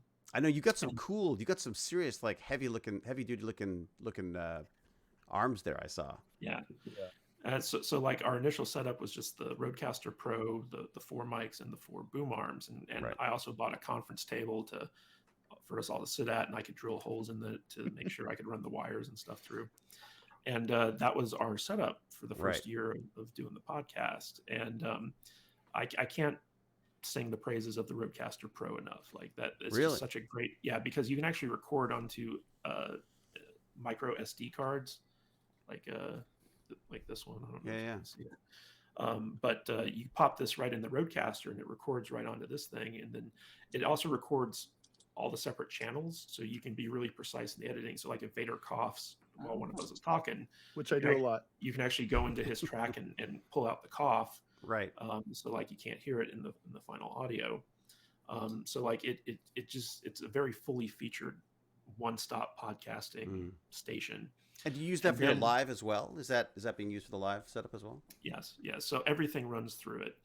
And basically, when we start getting into the video aspect of things, I was like, well, how can I run the audio from the Rodecaster into a video? And we have a setup with this thing called a Atom Black Magic Mini. Oh yes, yeah, I have fact- a version. Yes, Yeah, I have a fact, smaller version of hold on yours. one second. Yeah. Let me. Yeah. Oh yeah, you want to try the tour? Walking around. Oh no, I he's have got one it right here I'm surprised he's wearing because it pants. broke and we had to replace it. Oh really? But, What did you do to it? yeah, nothing. It just we used it too much. What'd you So- do to it? Jeez. So this is a video switcher that we invested in, and basically you can hook up cameras to the back here through Mhm. HDMI, and then you just use these buttons to switch between the cameras while you're recording, and you can plug in a SSD hard drive Right. directly into it, and it records the video from here into the SSD, and you get very high quality video from it. Right. And so I had to learn how to switch between cameras as we were talking. Oh, Oh, on the fly. the so, live like, switching. Yeah, every time we record, I'm the one who's making sure that the camera's on the person that's talking, Right. and I'm also participating in the conversation, so it can be Yeah, that's like walking and chewing gum. That actor, no Yeah. actor's Good doing thing that. you're the Yeah. boring one, right? And he's so good at it too, because it's like he's anticipating when I'm going to say something stupid, because I do it a lot, and if for some reason when the video comes out, it's like, how did he get that on me so quick before the You can the see your stupid eyes stuff lighting even up just came out of my mouth? before. Yeah. I must have a really bad That's it. poker tell. You got a bad because he's tell. Always, That's it. he's Yeah. always there with it. Always. It's Yeah. amazing. Like, I can't sing his praises enough because I sit right next to him, so I watch his fingers and move the cameras to each person who's talking, especially if we're all talking at the same time. We have like some really funny bit going. I can see him over there just playing the piano on those keys, Right. and inevitably he always gets the best parts. Like if Vader says something like really goofy and off color, it makes me freaking laugh out loud. He always has it. He's like, he gets Vader just in time to have that be said, and then he gets my reaction immediately Right. afterwards. Yeah, Nice. I have a lot of respect for Matt when it comes to that thing, because I tried to do it with our little 4-button one that we took to the Star Trek convention last year, Yeah. and we were interviewing somebody. It was just Alex and one other person, and I'm sitting there with the controls trying to just go back and forth between two people. Missing it every and it time. was and Yeah. it was I missed it every single time. Right. It was so hard, and I'm like, man, I don't know how you do it with 4 people. So yeah, it was fun. It's fun. Yeah, and ideally, what you would want is you would want to have each camera have its own recording, Yeah. so that you could then go in and post and make the precise Edit. cuts. Yeah. But unfortunately, like, we're unable to do that, and plus that would extend the editing time by doing the cuts as we're recording. It actually shortens the amount of time we have to Yeah. edit, because like we already have like the master version of the cuts between the 4 of us. Right. These guys are giving me a little bit too much credit because I mess up a lot when I'm doing this stuff. But he we covers hide his it in- tracks well. He covers his We tracks. hide so it in the that's- yeah. editing a little Yeah. bit. Yeah. So basically, we have our video switcher, and the ATM and the Rodecaster Pro kind of goes into the mic 1 of, Right. of the video switcher. Yeah. So the audio is running through this and then into the hard drive that we're recording on, and so we're getting the high quality Rodecaster audio with the video on here, and we're also recording the audio separately in case the video messes up, so that we can pull that and Oh, so the Fix it Rodecaster audio can issue. record to the chip as well as yes. running it Yes. through into the ATM. Okay, got it. Yeah. Yeah. So if there's some catastrophe and we lose the file for the video and it gets corrupted, we still have a clean audio that we can put out as a Right. podcast. Right. It just won't. It Yeah. won't have a YouTube video. Right, And, that makes sense. Nice. When it comes to the cameras, so that was the most complicated part of this, which was figuring out how to have a 4-camera setup, because Mm. most people who do video blogs or most people who just do audio podcasts, they don't even need to bother about cameras. Right. But if you're doing a YouTube thing, typically they'll spend a lot of money on a really good DSLR mirrorless camera, and they'll have like Which I've never understood. It always just seems like so expensive just for like a, for Well, a like, video it- thing it- that's going streaming anyways. yeah, it gives you a really nice picture and it makes it look professional. Right. But Oh, when I was that.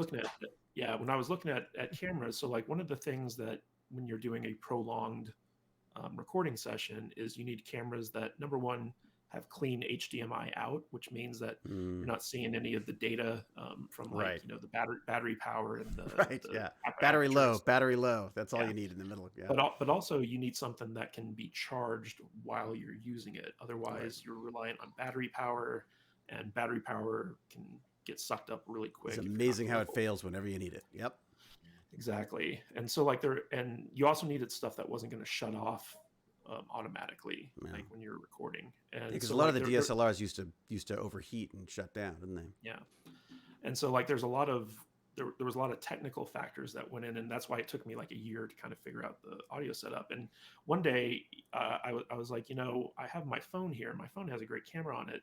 I wonder if we could just use our cell phones as the cameras. Mm-hmm. And then I discovered that there are these great pay-as-you-go smartphones that are like $50, Mm-hmm. and they have like a 1080p camera on them and all this other stuff. And so I spent $200 on 4 of these pay-as-you-go cameras, and you don't need to sign up for a contract or use it as a pay for the cell service or anything. You just get the camera basically, and you just never use the pay-as-you-go function. Mm.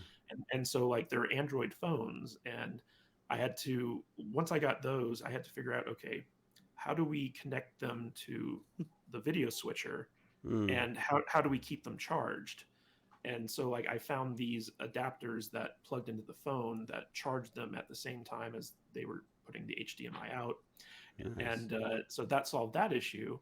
But then I had to figure out, okay, what app do I use as the camera app that it gives me a clean HDMI out? Because the initial camera app on the phone has stuff on it that of course translate to the final recording.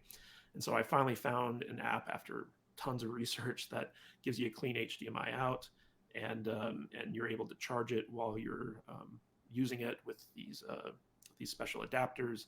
And I got a mic stand for the middle of the table that I put these clamps on that have like the cell phone heads on them, so we can mount the cell phone heads on each person at the table.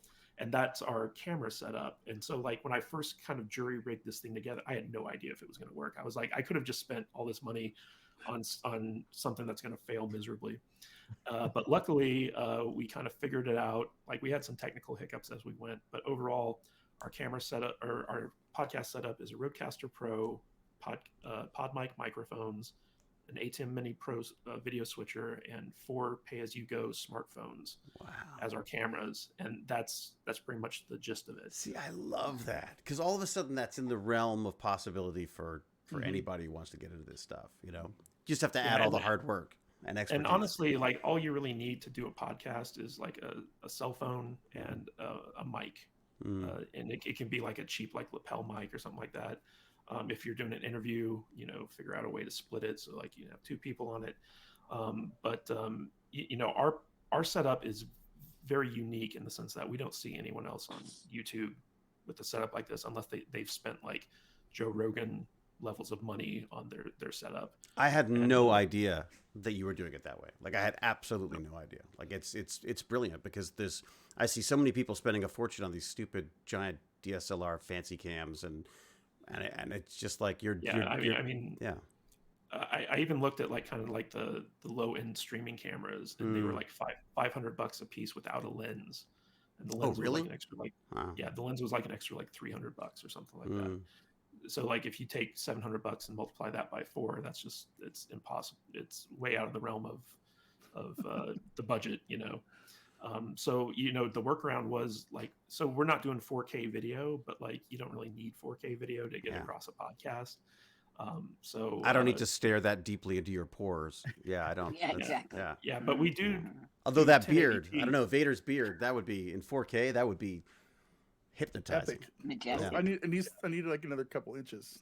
Like we're still trying to figure out color balance and lighting and crap like that. But for the most part, we get a nice clean 1080p video that we can upload to YouTube, and it looks fine. Like it's not going to win any awards, but like it gets the point across. Right. I think one of the benefits of our podcast is that because people become familiar with our faces and they can put like a face to the voice and stuff like that, it creates a stronger connection with the audience. Yeah, I agree.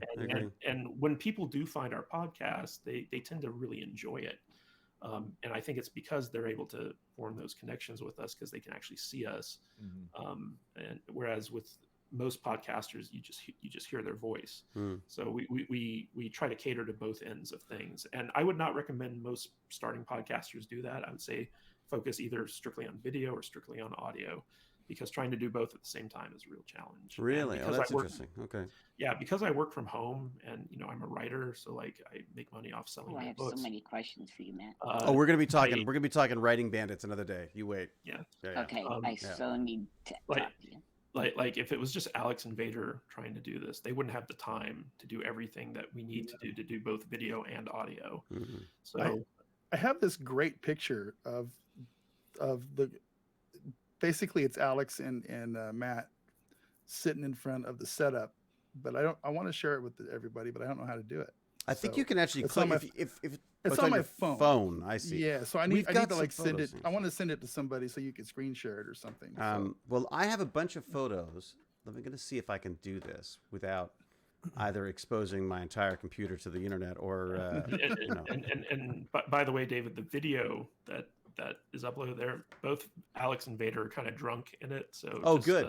That's great. So I should totally play that. Very sweary. The kids will love it. All right, let me see if I can do this. I think there's a way of me sharing a.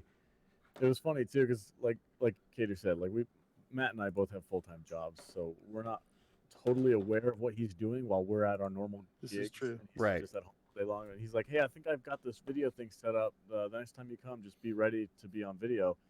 And we get there, and he has this like Christmas tree ornament of cell phones and wires, like Velcro together. I don't think you can see that. I was looking at it, I'm like, this is intense. Let me see if you can see this. If I go, David did a thing. Oh yeah, I think I did a thing. I'm not sure what's happened, but we'll see. Let me see if I can see what's going on. Okay, so if I now go back to this, we should be able to see what's. Oh god, where did I put it? I have it somewhere. Oh, here we go. Okay, great. So if I can go full screen on these now. Do you see that? Is that better? Let's have a look. Yeah. All right. So let me just pop back here for a moment. That possible? first it's picture. not doing- That's it. Go ahead. I want to show you a different window though, because there's a larger one that I can show you here.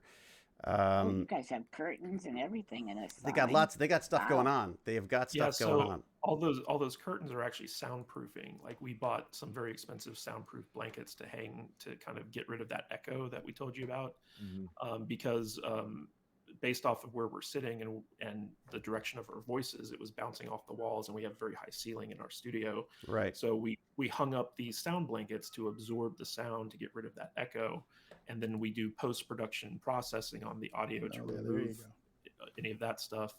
And that's one of the reasons why we have the setup that we do is because it's sound treatment, basically. Right.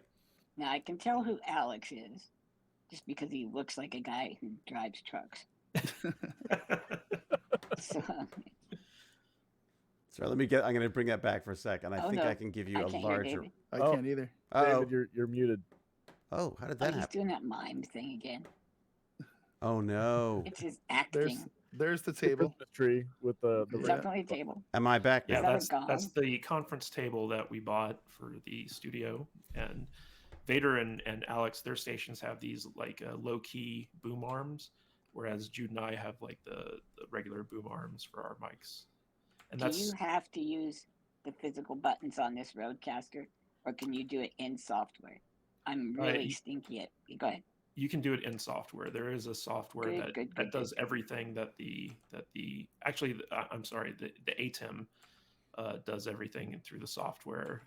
The Rodecaster, you kind of just once you set it up, you don't really have to worry about it too much. That's good. I don't know if he told you about it. I'm quadriplegic, so I can't move. So I look at what you guys do, and then I try to have to think of what would I adapt so that I could do it just in software. Oh, nice. Picture in a picture. Yeah, so like that's our Christmas tree is what we call it. And it has like all these clamps where we can mount our cell phones. And you can see the adapter plugging into the cell phone there that charges it and sends the signal to the video switcher. And then we have like a little ring light right above that for the lighting. And is And, that you, Matt? Yes, that's me. Okay. I can relate to you. My hair. I hate my hair. And that's our monitor there where we feed all 4 cameras into, Director. and I can see everyone that I'm switching between, and monitor the audio levels and make sure that it's recording Wow. okay and all that stuff. So like this is my little workstation there where I have the laptop, I have the video switcher, and I have the monitor, the multi-camera monitor. And that's kind of what I'm spending 90% of my time paying attention to while everyone else is talking. Okay. And I'm trying to switch to make sure that the cameras are pointed at the people who are talking. And then when it comes to me, I'll switch to me and try to face the camera or face one of my co-hosts, so I don't look like I'm just staring at a screen the entire time. Wow. Do you have a third monitor for streaming, or? We don't. So like the ATEM Mini Extreme there allows you to stream directly to the internet. But Okay. in our studio, we don't have a direct connection to the internet. It's just Wi-Fi, and we don't want to be goodness. doing streaming based off of Wi-Fi. No. Yeah. So like if we wanted to, we probably could do it, but I think we tried it one time when we were reviewing the Star Trek Lower Decks, and it was not pretty. Do you guys remember that? Yeah, it didn't work out too well. Our content is I don't know, I think our content is more suited to the produced side. Like live streams are great. There's a lot of YouTube channels that do live streams all the time, and they do really well at them. But like the way that we have our setup and our format, I think it's always best to put our best foot forward. I think, and just I see.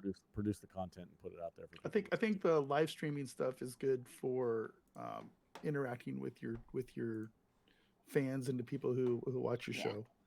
You know, I think that's important too. You know, we all 3 of us do a live stream every week. Matt has his thing on Thursdays, Alex does his thing on Mondays, and I do mine on Saturdays. And we all have our own little niche that we like try to play with, but we always have our Monday, Wednesday, Friday shows that are consistent. Then those are our edited shows.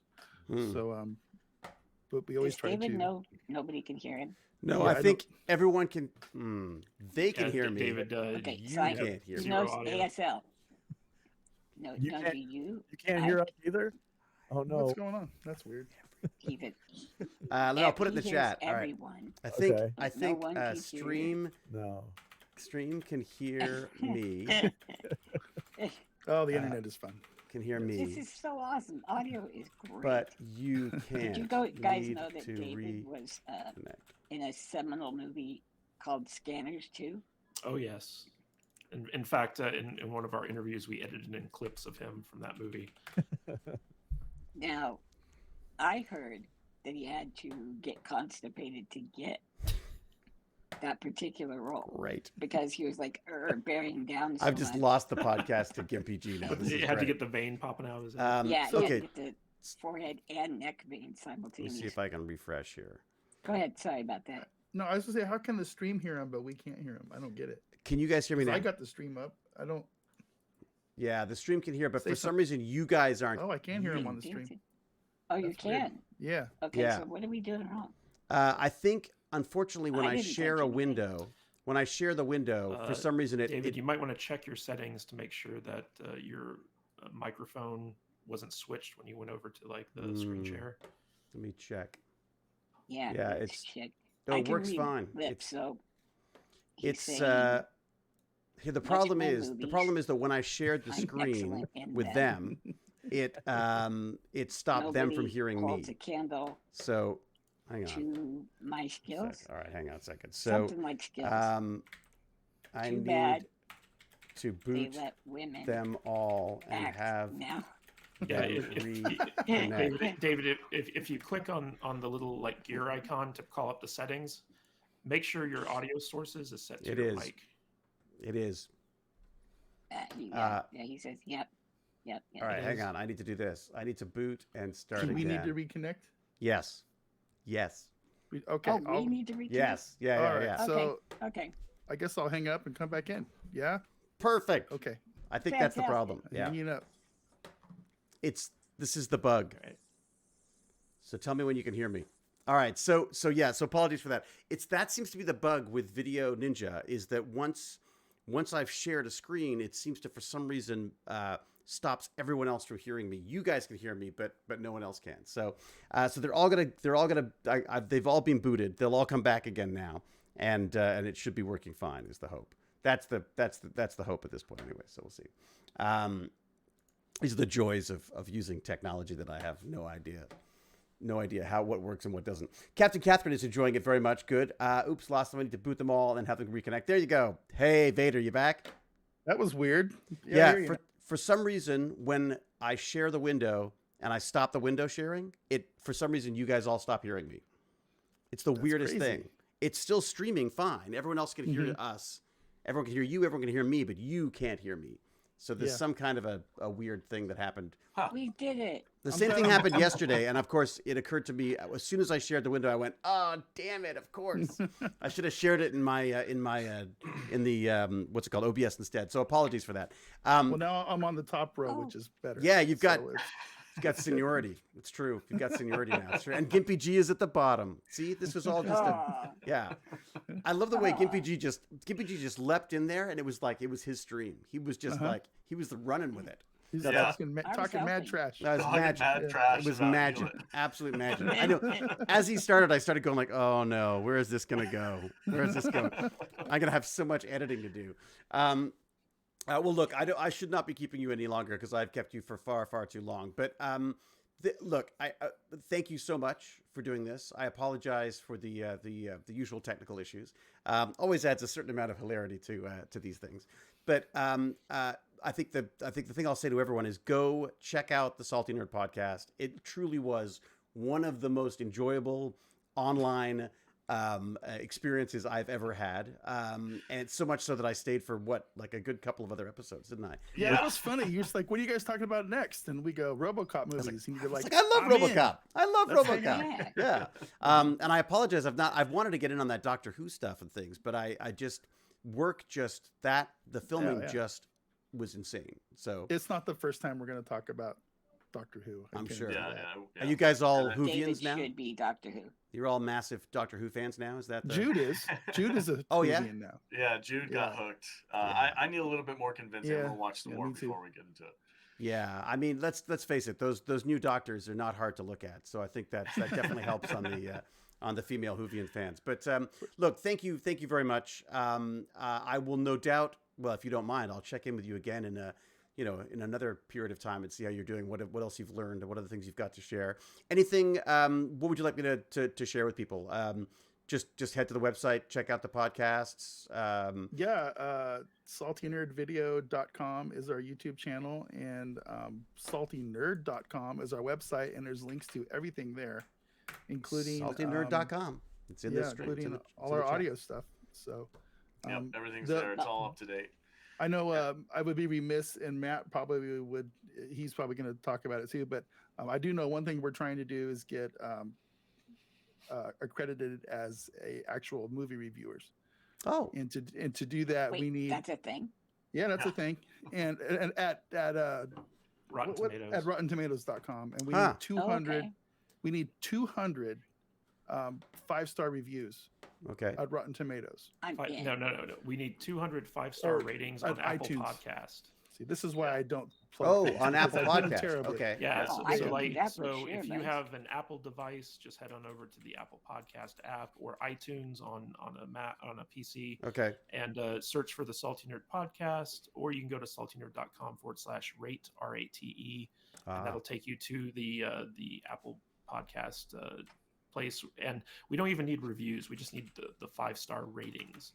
So if we can get 200 of the 5-star ratings, if you want to leave us a review, we're more than happy. Yeah, to take please it. do. Yeah. I've been watching you guys, and you're fantastic. Oh, I thank feel you. good when I watch. So I he never recommend listens to my everybody to watch. Right, and I don't even I'm pretty hardcore. So all right, if I can feel happy, it's good. I put the direct link to rating in the chat as well, Awesome. so people can go there and do that. Yeah. It is amazing how that makes a big difference, isn't it? Everyone, I notice a lot of the podcasts now are saying, "Look, make sure you get in there and at least leave a review or something." It definitely helps us in the charts. And if they go to saltynerd.com, that's our webpage. You can find all of our YouTube videos, all of our audio-only episodes there. But you can also, if you go to saltynerdpodcast.com on your cell phone, that'll automatically take you to your device's preferred podcasting app to find our stuff on there. And we just released a new video today for Mallrats, I think. Oh, Mallrats! And, Oh, wow, that's going back a ways. Good Wow. Yeah, we got together with a charity here in Las Vegas, and we raffled off a guest spot for our podcast, and whoever bid at the silent auction, whoever won that bid got to have a seat and got to choose the movie that we talked about. And we had a really nice guest on. He chose Mallrats, so we sat down, we had him in studio with us, and we talked about the Kevin Smith movie. Yeah, Oh, that's great. Somehow he's sitting in my chair. Yeah. I don't quite get that. I'm still haunted from that movie about the putting your hand down the back of your pants and then shaking his hand. Yeah. Oh my God! Oh, I remember seeing that for the first time and just being mortified. All the British. What was even worse was Michael Rooker just eating the chocolate pretzel. Oh God! Yeah. No, Yeah. a much But underrated classic that was. The charity was Critical Care Comics, and they do this thing where they send cosplayers to children in hospitals. Oh, that's brilliant! And have the cosplayers deliver comic books for them to read while they're hospitalized. Huh. And it's a really great charity. It's something that I've been aware of for a couple of years. What's it called? Critical Care. Critical Care Cosplay. Comics. My bad. Comics. Now, Thanks just for your to help, be Gippy clear, G. I've spent a lot of time in a hospital when I was young. So just tell the cosplayers, no Grim Reaper. And I know it's a cool outfit. No, they dress up specifically as comic book characters. So There you you go. have Put like that in Widow as and well. Spider-Man. No Grim Reaper. There was a lovely No, one recently that Mark Hamill did, I think, or a Luca-like, as he called him, had done for a guy. The kid, he came in, he actually knew sign language and spoke sign language. how to the nice. Oh, that's cool. Yeah, it's lovely. Oh, that's great. Well, I'm glad. So you're reaching out, and I love also that there's that Vegas connection thing. You guys are actually like taking advantage and making yourselves a part of the community as well, which I think is really smart. David, you might find this interesting. So part of the silent auction bit was that in addition to doing a guest spot on this episode, we were going to turn the episode into an NFT and give it to the person who won the auction. Oh, great. That was part of the thing. And so this is going to be our first experiment with creating an NFT out of one of our episodes. Oh, let me know how that goes, because that's, I've been looking into it. It's expensive, guys. Well, if you're using Ethereum, though, you can use other. Yeah. Oh, no. So there you go. Look at this. I can just watch Vader and Alex's eyes glaze over as we go. Well, actually, you don't have to use Ethereum. You could, No, I'm very interested in Web3 and cryptocurrency. I don't have the time to dedicate on educating myself on it. I don't have the money to I lose. sit back and I just. I don't have the money to lose. I don't like it's gambling to me, but we'll be doing a stream, right? And we'll have 30, 40 people watching.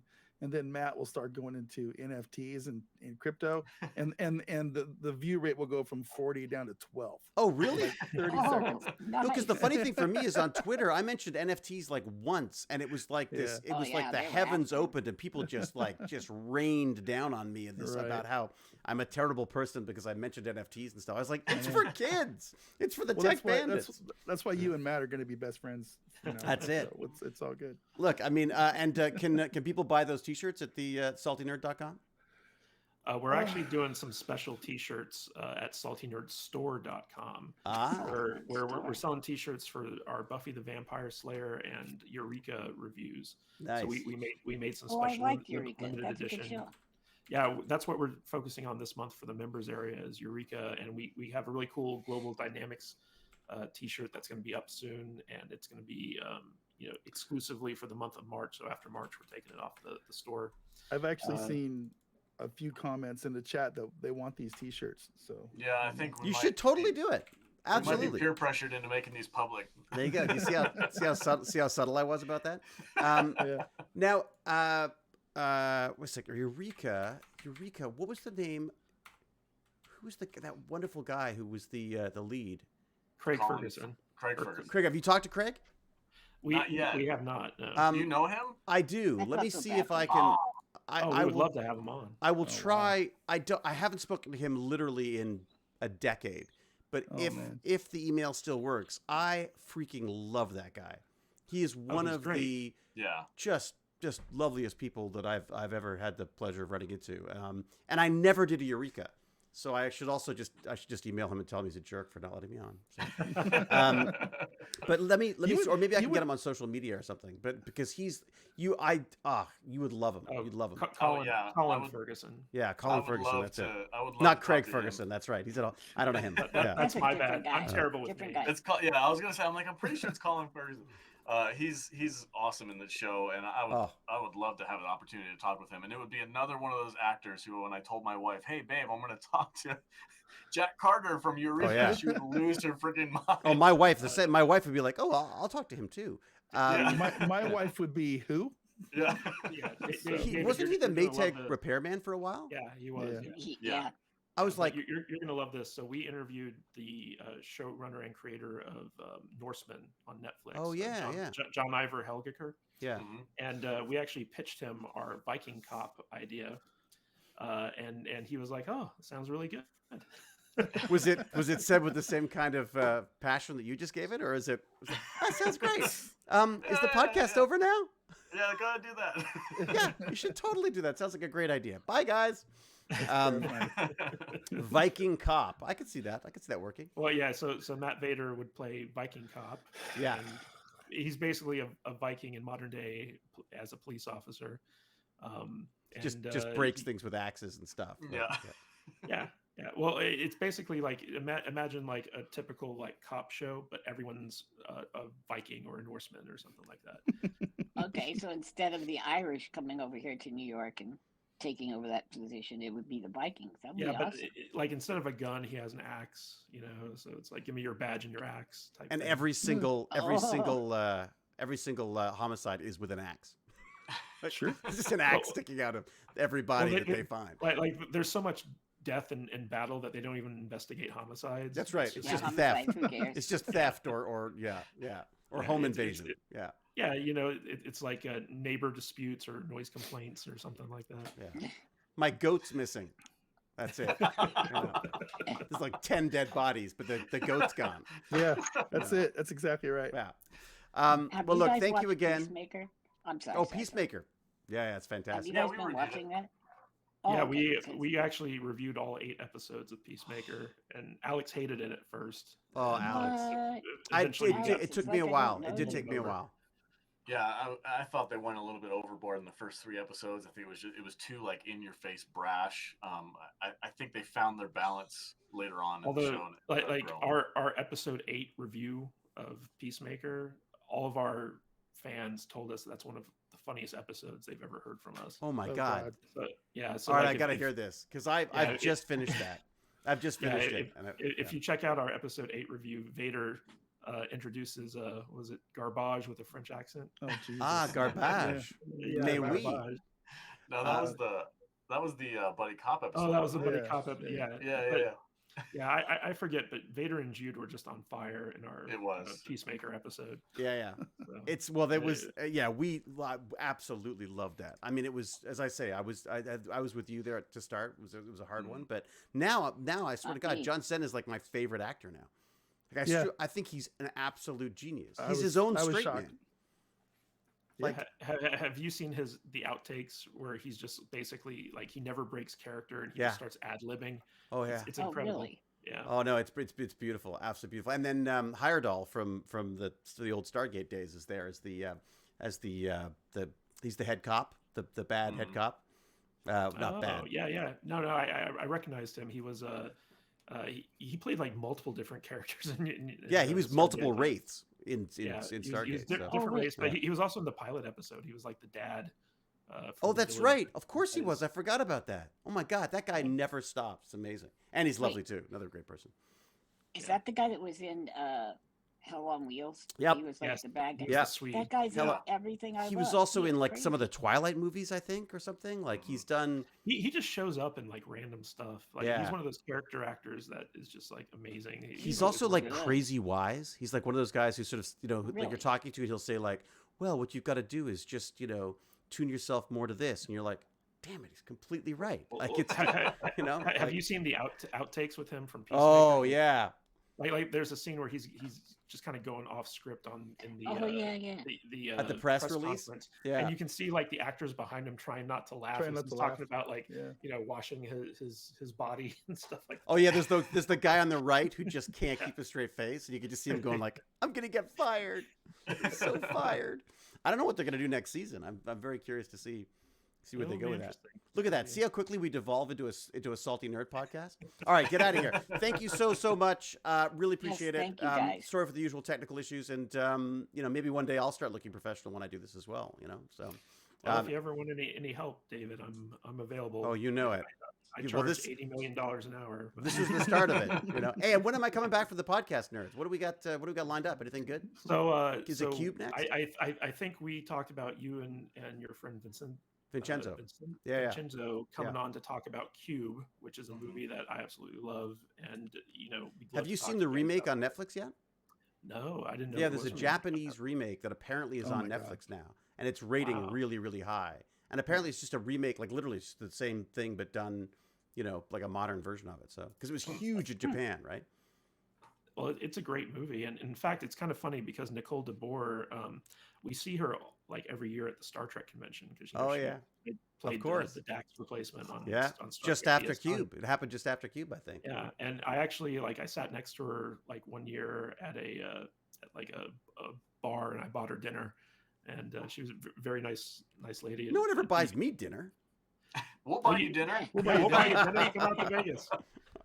But yeah, like it's kind of funny seeing her in that movie because like I just knew her as from the Star Trek stuff. I wonder if I can get a hold of her. I haven't talked to her for years either. Yeah. Gee, David. Yeah, so like getting you and the director on for talking about Cube, and then we had an idea because next month our members only focus is going to be on Stargate Atlantis, Woohoo! and we thought it'd be fun to get you and Flanagan on together to just kind of like do like a Q&A session. Yeah. Talking about your time on the show. Yeah, as long as you don't make me watch the episode again, then I think I can manage that. Are you one of those actors who hates to watch himself? I don't like watching myself anyways, but it's like I feel like some of the Stargate stuff, I feel like I've seen it so many times. You know, He does his own watching I stuff do. too for the channel. So That's right, So, exactly. I've yeah, seen enough of you've seen myself. it Thank a you very lot. much. Yeah. Yeah. And it's constantly a reminder of how much hair I used to have and stuff. It's just not, it's not pretty. All right. Well, I think what I'll do is I will sign you off, and then I will just answer a few questions in the stream chat. Just because I haven't had a chance to actually would it be call cool out. if I just hung out? Yeah, please do. Oh my God, yeah, absolutely. I just don't want to tie you guys up because I know you've got other things to do, so I don't want to. I have to edit a podcast for Friday, so I'm Get gonna the head hell out of here, Alex. Thank you so Go much. edit. Much appreciate it. But Much David, appreciate thank it. you so much for having me on, man. I really appreciate it, and I love that we're like becoming friends. And we're gonna go hang out. Yeah. Like, I can't wait to have you back on the podcast. We're gonna be man. BFFs. I'm super gonna go excited. hang out in Vegas. I can't wait. Yes, Yeah. come to You Vegas, need to- man. We'll, It's we'll, warm. It's like 70 degrees today. Don't even It start. was 80 yesterday. It's crazy. Yeah, That's that's That got is a really good shorts weather. Vegas story. We So- will buy you dinner 100%. You come out here, man. We'll that's get you subtle. hooked up. My subtlety. I got my food sorted out already. Thanks so much, Alex. Really appreciate it. Thank you guys. Cheers. Have a good one. See you later. And Later. I'm gonna step away too. But I will probably be popping in and out. I'm just gonna like step off of here, but I'll get in the chat. But I Oh, gotta go great. take care of a couple little things. So Oh, fantastic. I'll be, Very nice I will meeting be. you, David. Yeah, you too, man. You too. And I want to say thanks to everybody in the chat for coming in. And David, it was awesome Ah, hanging out with you and being on always your is, show. Vader. Thank you so much. I love it because now we might be able to convince Matt to put a Twitch channel together because we're not on Twitch. Oh, really? So no, we are not as a podcast. So Oh, poor Vader. Poor Matt, I man. There's know. like even more to figure out on that more thing. more I stuff to make him do. Yeah. still figuring it out. So yeah, All we'll right. figure it out. All right, guys. Thanks again. Thanks everybody. Cheers. Bye. See ya. Yeah, five. I Okay. stayed up until 2 a.m. last night so I could get our Mallrats episode finished and out today, specifically so I had time to just kind of chill out with you guys. Oh, that's great. That's great. Oh, cool. So and now how- my whole day is free. So you're coming from the film industry. It sounds to me like you've got the same kind of frustrations that I had with it, which is just that it's just too many people, too many fingers in the pot, and just not being able to do things the way you want to do it. Is that fair enough? Is that a fair assumption, or am I projecting? Well, 90% of working in Hollywood is just interpersonal dynamics where like, you have to learn how to deal with people who are essentially crazy. Yeah. But the hardest thing for me was just being a professional beggar, because like you'd have to go to people to ask them to give you money to make the stuff you want. Like I wasn't an actor. I wasn't going out in auditions and stuff like that. I was trying to get stuff produced. And so like, you have a script and you try to get people attached to it. And then you go and you do some pitches and you're like, it's like, oh, you want to direct? Have you ever directed anything before? Well, no. It's like, go screw off somewhere. Yeah. So like, when I was in Hollywood, just to make ends meet, I started doing like internet marketing on the side. And Right. it turns out that the internet marketing stuff really took off because it was kind of just at the forefront of Google's like ad platform and stuff like that. And All of a sudden, film and TV really wants to know everything about it. Yeah. Well, and when I was making really good money doing my internet marketing business, I was like, you know what? If I can make enough money to self-produce stuff, so I don't have to beg people to give me money and give me a shot, that would be ideal. And then like I realized that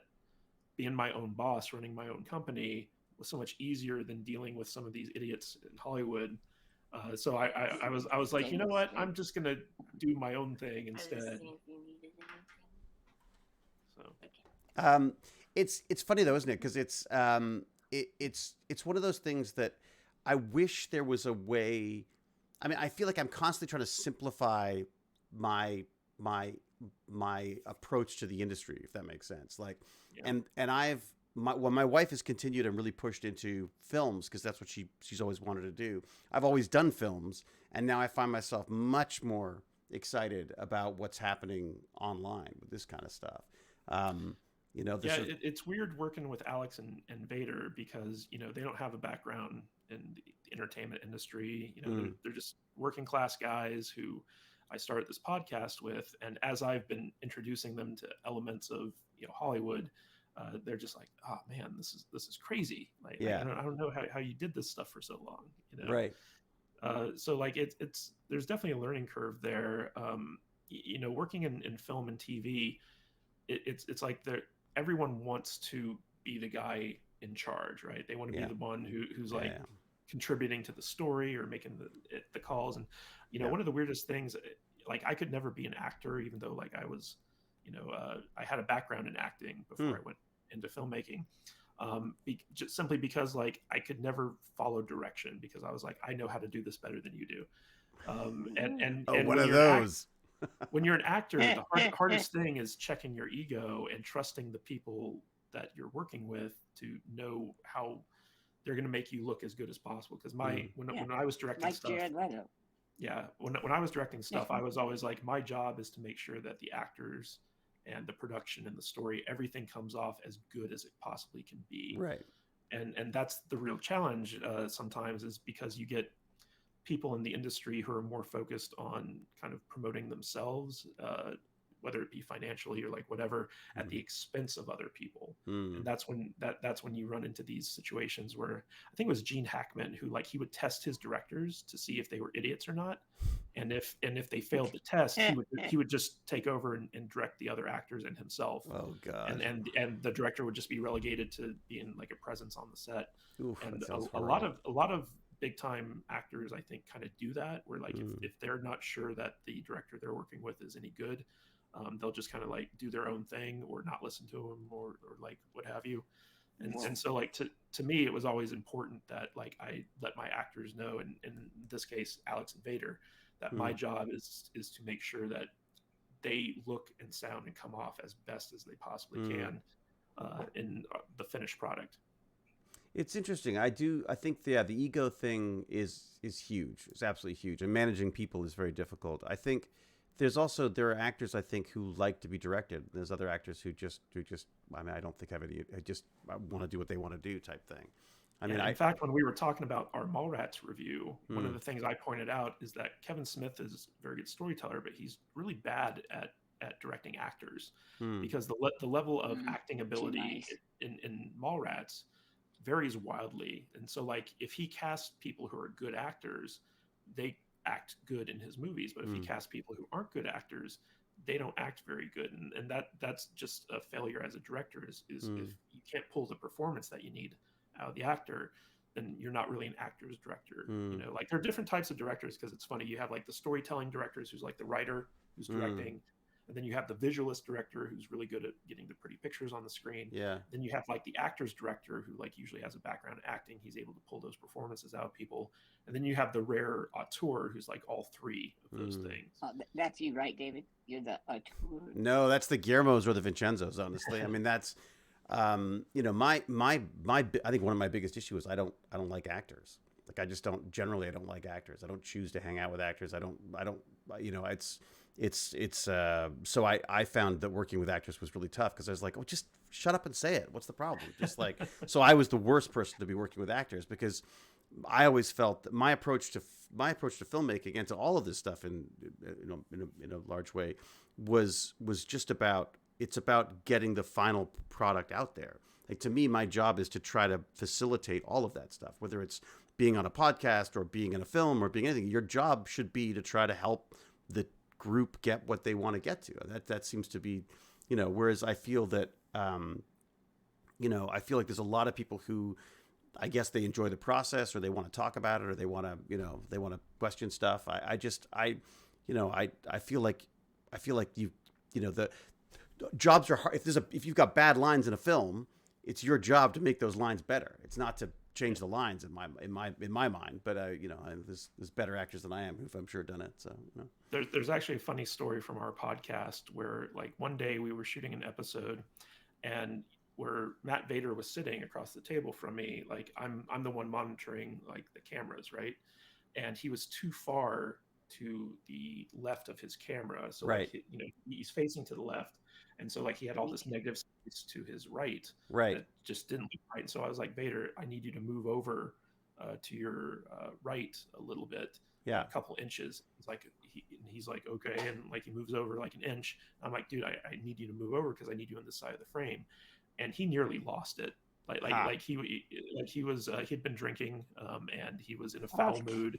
That's got to be difficult too, man. I don't know how you do that, because that's. But the whole thing, like the point of the story, is that so like I was trying to make him look good by positioning him in the frame, because I know that in the finished product he needs to look. Yeah, he doesn't want to be sort of like way over here talking. But like me right now. Like in his artistic mind, choice.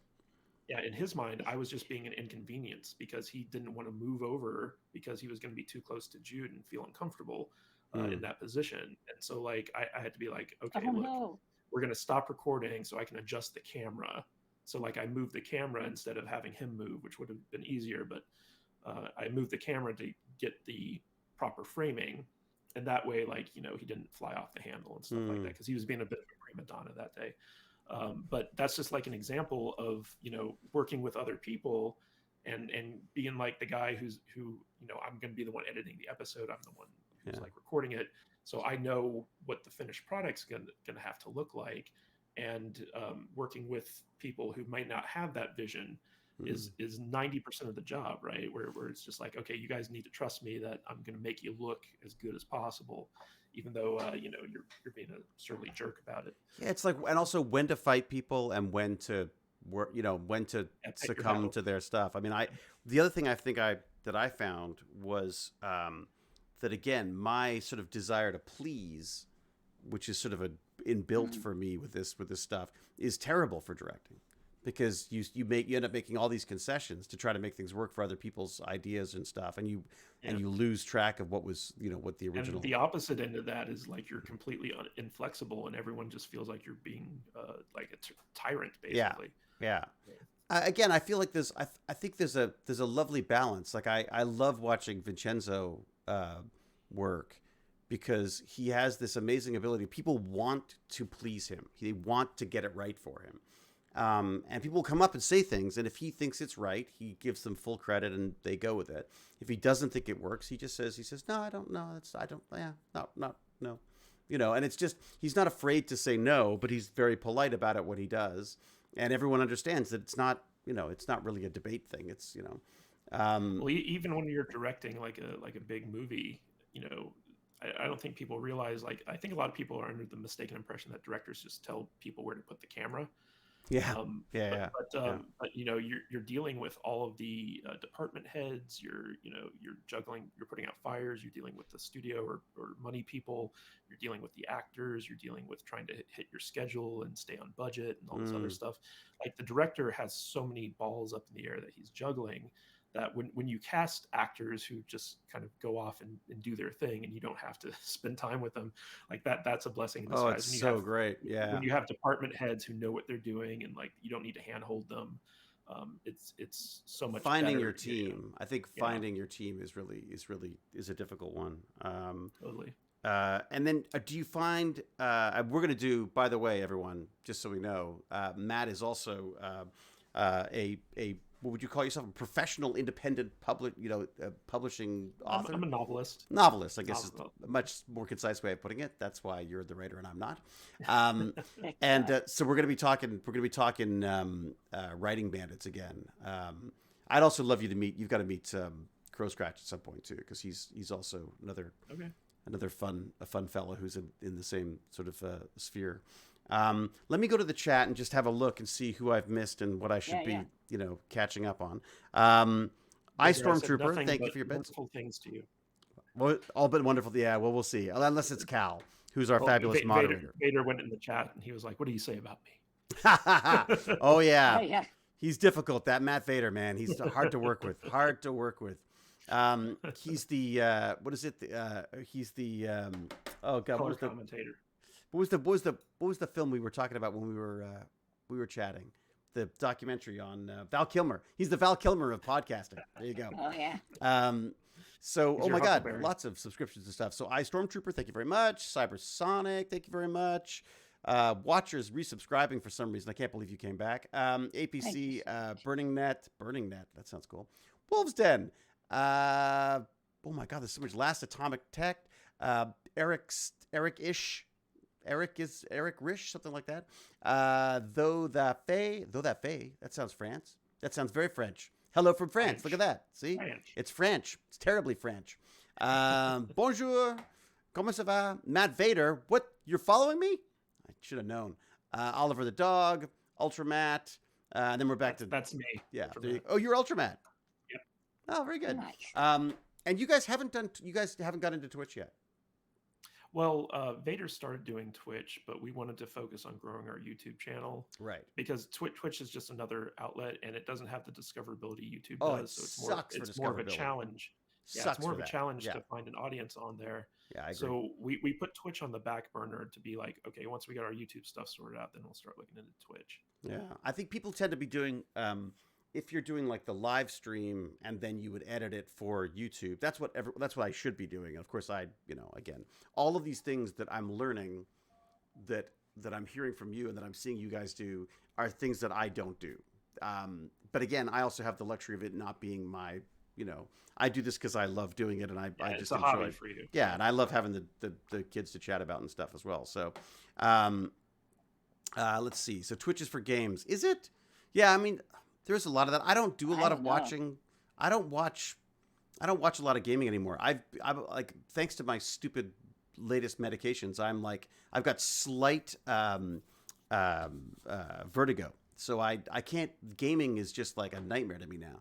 Especially when I'm playing Magic the Gathering with Gimpy, who just beats the crap out of me. You know what's funny about the video game streaming though is that it's really just talk radio. It's like if you have a streamer who's not even very good at the game, but they're entertaining and you like listening to them and they're interactive in chat, that's kind of like what it is you're tuning in for, as opposed to like actually watching the video game. So yeah, my wife complains though that she says that the problem is that you're getting right now, until they figure out some way to monetize it, you're basically getting free production value from the film, from the games, right? So she's saying like, you're a streamer, but it's entirely the entire visual portion of your videos has already been created by another company somewhere else. Only if you're a man. What do you, if you're a female streamer, you're the big part, and the video games. Yeah. Of course, right? Okay, that makes sense. I was like, what do you mean? He's like, yes, of course, that makes complete it's a sense. trap. There you go. Xenos, of course, has got a food tease for us. Barbecue ribs for dinner. Xenos is always big on letting us know what he's having for food, and it's usually much better than anything I'm eating. I love barbecue. I have a smoker out back. I do all my own barbecue. You got the big green egg? You got the... No, it's an offset smoker. It's like that big black barrel thing. Oh, wow. Yeah. Believe it or not, our smoker melted. That No. smoker melted. In the fire? My Your smoker van- melted? Yes. It was outside. You actually it have to be melted down. careful not to get the heat too hot in the smoker because it can melt. I think if anything over 500 degrees starts to damage the smoker. Jesus. Well, So, like- it melted into a puddle on the ground. You Thing about obviously smoker- got over House 500 fire. then. Yeah, the thing Yeah. about smokers is you want to keep them at a low heat, so like anywhere around 200 to Oh yeah, 300. low and slow, buddy. Yep. 225. God, it just nothing tastes better than that too. Yep. I was at a con when Nicole was first announced that she was going to do the Dead Zone. Oh, I forgot she was in the Dead Zone. That's right. Was that the one with Anthony Michael Hall? Yeah, which The I TV never show? watched. I love that TV show. It Was was it good? really good. Yeah, I really enjoyed it. I replaced him in a movie. Oh yeah. He was cast in a Weird movie. Science. No, I wish. No, it was like a little film that didn't go anywhere, but probably because he wasn't in it. But yeah, he was. I guess he was not gelling with everybody apparently, and it was just. I came in to read his role. I came to read the role for him in a table read, and then ended up doing the role as well. Did you see him in Halloween Kills? I think that was his No. most recent movie. Oh yeah, He was in there. Yeah. he's Yeah. like he was a brilliant actor. I don't know what he's like now. I heard he's can be a bit difficult, but he was a genius back in the day. Comedically, he was, anyways. All right, just finished rewatching that series. Who else we got? Anyone else? Anyone got any questions? Anyone got any podcasting questions out there that they want to? Great. Apparently, it was a great interview. You guys give great interview. really Apparently, was. yeah. Thanks, Peeps. Thanks to Cal, as always. Peacemaker intro is the best thing that ever happened to television. I would have to say, See, I love that. yeah. I kind of want to learn all of the moves. I want to do that dance at my wedding. Yeah, really. I think that'd be Oh, fun. you Yeah. That would be That'd be I fantastic. could see that working. Photo of Colin Ferguson. Oh yeah, I know. Well, Colin. So I met Colin years before. I'm not even sure if he was a full-time actor when I met him. I think he was dating an actress who I was working with, and I think he was. I could be wrong, but I think he was editing porn. I think he had a job Oh, editing so difficult. porn videos, and that was So his difficult. like. I don't know whether that was like a one-time thing or whether that was just something but he's Well, you know, yeah. what surprised me is like, you know, he was so good in Eureka. I expected him to go off and do other stuff, and I Right? think And do other things. like he for a while there he was doing a show called The Human Weapon on Fox with Jackie Earl Haley, yeah. and I think that got canceled after one season. But like since then, The I haven't Human really Weapon. seen him in anything other than the Maytag commercials, and he's such a good Oh, leading yeah. man. You'd think that he'd get more work. I think he got. I think what happens, and this certainly happened to me to some extent, is that you get burned out. Like you do, if you do 5 seasons of a show, and especially for him, he was doing. First off, Eureka was a much smaller budget than Stargate. He was in every episode. He was in almost every scene of every episode, and they were also doing a web show at the same time. Like Sci-Fi was, or Sci-Fi or whatever they were calling themselves at the time, were trying to do, and he would speak to this better than I would, obviously, but I think they were trying to do these extra little bits as well. So they'd be like, even if he got wrapped early on a day, he'd get taken off to another location to shoot something else for, so he was, For the webisode. I think he was worn out, honestly. Yeah. So I wouldn't be surprised if he honestly just took a break, and you gotta have time to spend the money sometime, right? Yeah. But he was so good in that show. Like I just expected him to, pop up in other stuff.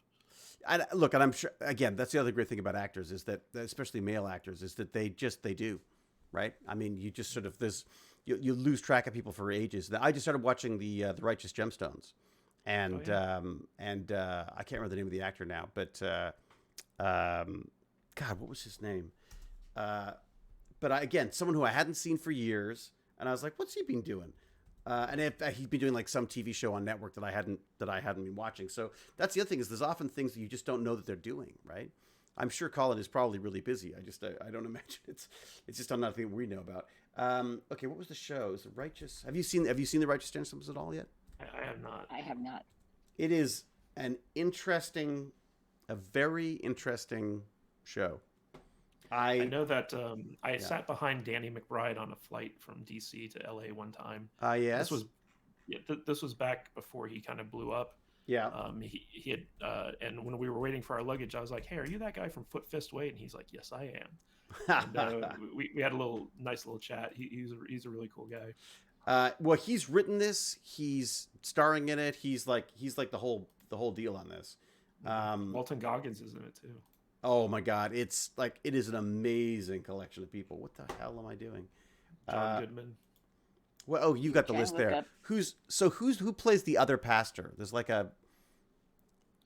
Okay, so we have Adam Devine as Kelvin Gemstone. Yeah. We've got Tony Cavallero as Keith Chambers. Yeah. Okay. Gregory Allen Williams as Martin Imari. Yeah. I don't know who the other pastor is, so I'm just kind of going through the list here. Walton Goggins, Baby Billy Freeman. Yeah. Do you know the name of the character? I don't. It's like River something or River something. I think it was River something. All right, let me see. Could be ocean. It could be anything. Knowing me, it could be anything. Trickle. Yeah, Water. Let me go look here. Because it was just I did like a read through with him years and years and years ago. This actor. Here we go. Okay, what have I got? That was it. Dermot Mulrooney. Oh yeah. Yeah, Dermot Mulrooney is like brilliant as the Reverend John Wesley Seasons. That was it. Seasons. Is he one of those really good-looking dudes? Yeah. Good-looking actor who just never really. He was in my best friend's wedding, right? Yeah, was that right? Like the main guy there. Yeah, he did like a bunch of these. Like I felt like he should have been much bigger than he was. Yeah, he was in that Amazon series, Hannah, too. I think he was in seasons 2, 3, and 4. I like that. That was really good, actually. I was surprised at how good that was. He's a silver fox in that one. He's got all gray hair. Yeah, he's aging into it nicely, He was in Young Guns too. Remember Young Guns? Oh God, yeah. Oh man, that's going back a ways. But that's it. So he was one of those like teen actors who looked like they were going to be like, the next big thing. And he sort of worked consistently ever since, but he showed up in this one and I was just really impressed. He's doing a freaking great job of it. And as I say, I did a read through of a movie. You know what it was? It was called Dream House or something. It ended up getting made, but it was, I did a read through, just like a reading for production. And he read one of the characters in it. It was just spectacular. I mean, I was always very impressed with him. Okay, let's talk. Let's do some more podcasting stuff. Yeah, if anyone in the chat has any questions about podcasting. Yeah, if people got questions about podcasting, please bring them up. And if there's any tech bandits who are interested in, I guess we could also log into there. We could also talk more about the equipment if you wanted to. Well, and Gimpy, you're talking about like you have sort of like thoughts about possibly doing this kind of stuff yourself, right? Correct. I was talking to Matt a little bit about what he had set up and if that was possible to run it strictly through software rather than the hardware buttons. That's how I had everything set up prior to the fire. So I could do everything like turn on all my lights, the key lights and stuff. Just from the computer? Just with my head mouse and just from the computer. So it was pretty set up. Right. I got to get back to that. Did you have multiple cameras or was it just the one camera? I had one camera, but like 2 or 3 lights that I could, put different emphasis because, when you get these extra 2 or 3 chins, you want, light to come. I don't know what you're talking about, Gimpy G. I have no idea. So if you run your podcast through like this thing, the ATEM mini video switcher, you can actually connect your microphone to the back here and just use this. And this is completely software controlled. So like you can have like the ATEM software. Oh, right. Of course. running. The ATM software. Right. Yeah. And you can run this, you can run the actual thing through the software. So like if you don't want to go through with the Rodecaster, you can just use this to do your podcast and record it as like a video, or record the audio to the hard drive and then pull the audio from the video, or I don't quite know how you do it exactly, but What I found with the ATM that I got buzz on the line with those little ports. Did you get that? Hey, no, Alex is back. Hey. What happened? You lost your job. No, my wife came home and I said, "Oh, they're still going," and she's like, "And you left?" Oh, don't feel bad. Like, I mean, literally, I'll babble on for a bit more until my son comes home. Probably. I mean, that's I got no hard fast rules on this stuff. So he's usually home around like 3:30. So that's I'll probably bail around then. But Alex, I told David the story about how Vader almost leaped over the table at me when I asked him to move over an inch because he was out of frame. Them's fighting words. Yeah, I've been in that situation though. Like I've been in a situation where we're running out of light on a shoot, and the actress was just refused to stand in the right spot. Like I don't know what the deal was. She's like, no, I don't want to stand there. And they're like, well, but you're in the light. We can't do it without, and yeah, they literally had to relight around her because she just decided she did not want to move. And I like, I think you said this before, Matt, it's like sometimes you're just dealing with crazy people. Not that Matt Vader is crazy, but Not that Vader's crazy. No, not at all. I think it was just like He was does one of those live in the closet. The straw that broke the camel's back, I think, with that situation, because it was like all this stuff, and Vader gets stressed out because, like he said, he's very nervous when it comes to this type of content, putting himself out there and talking in front of things. So it was just one of those weird things where it was like, literally, can you move over like a half an inch? And he's like, seriously, does it matter that much? It just it clicked in his head. He got so mad. It's funny. It is.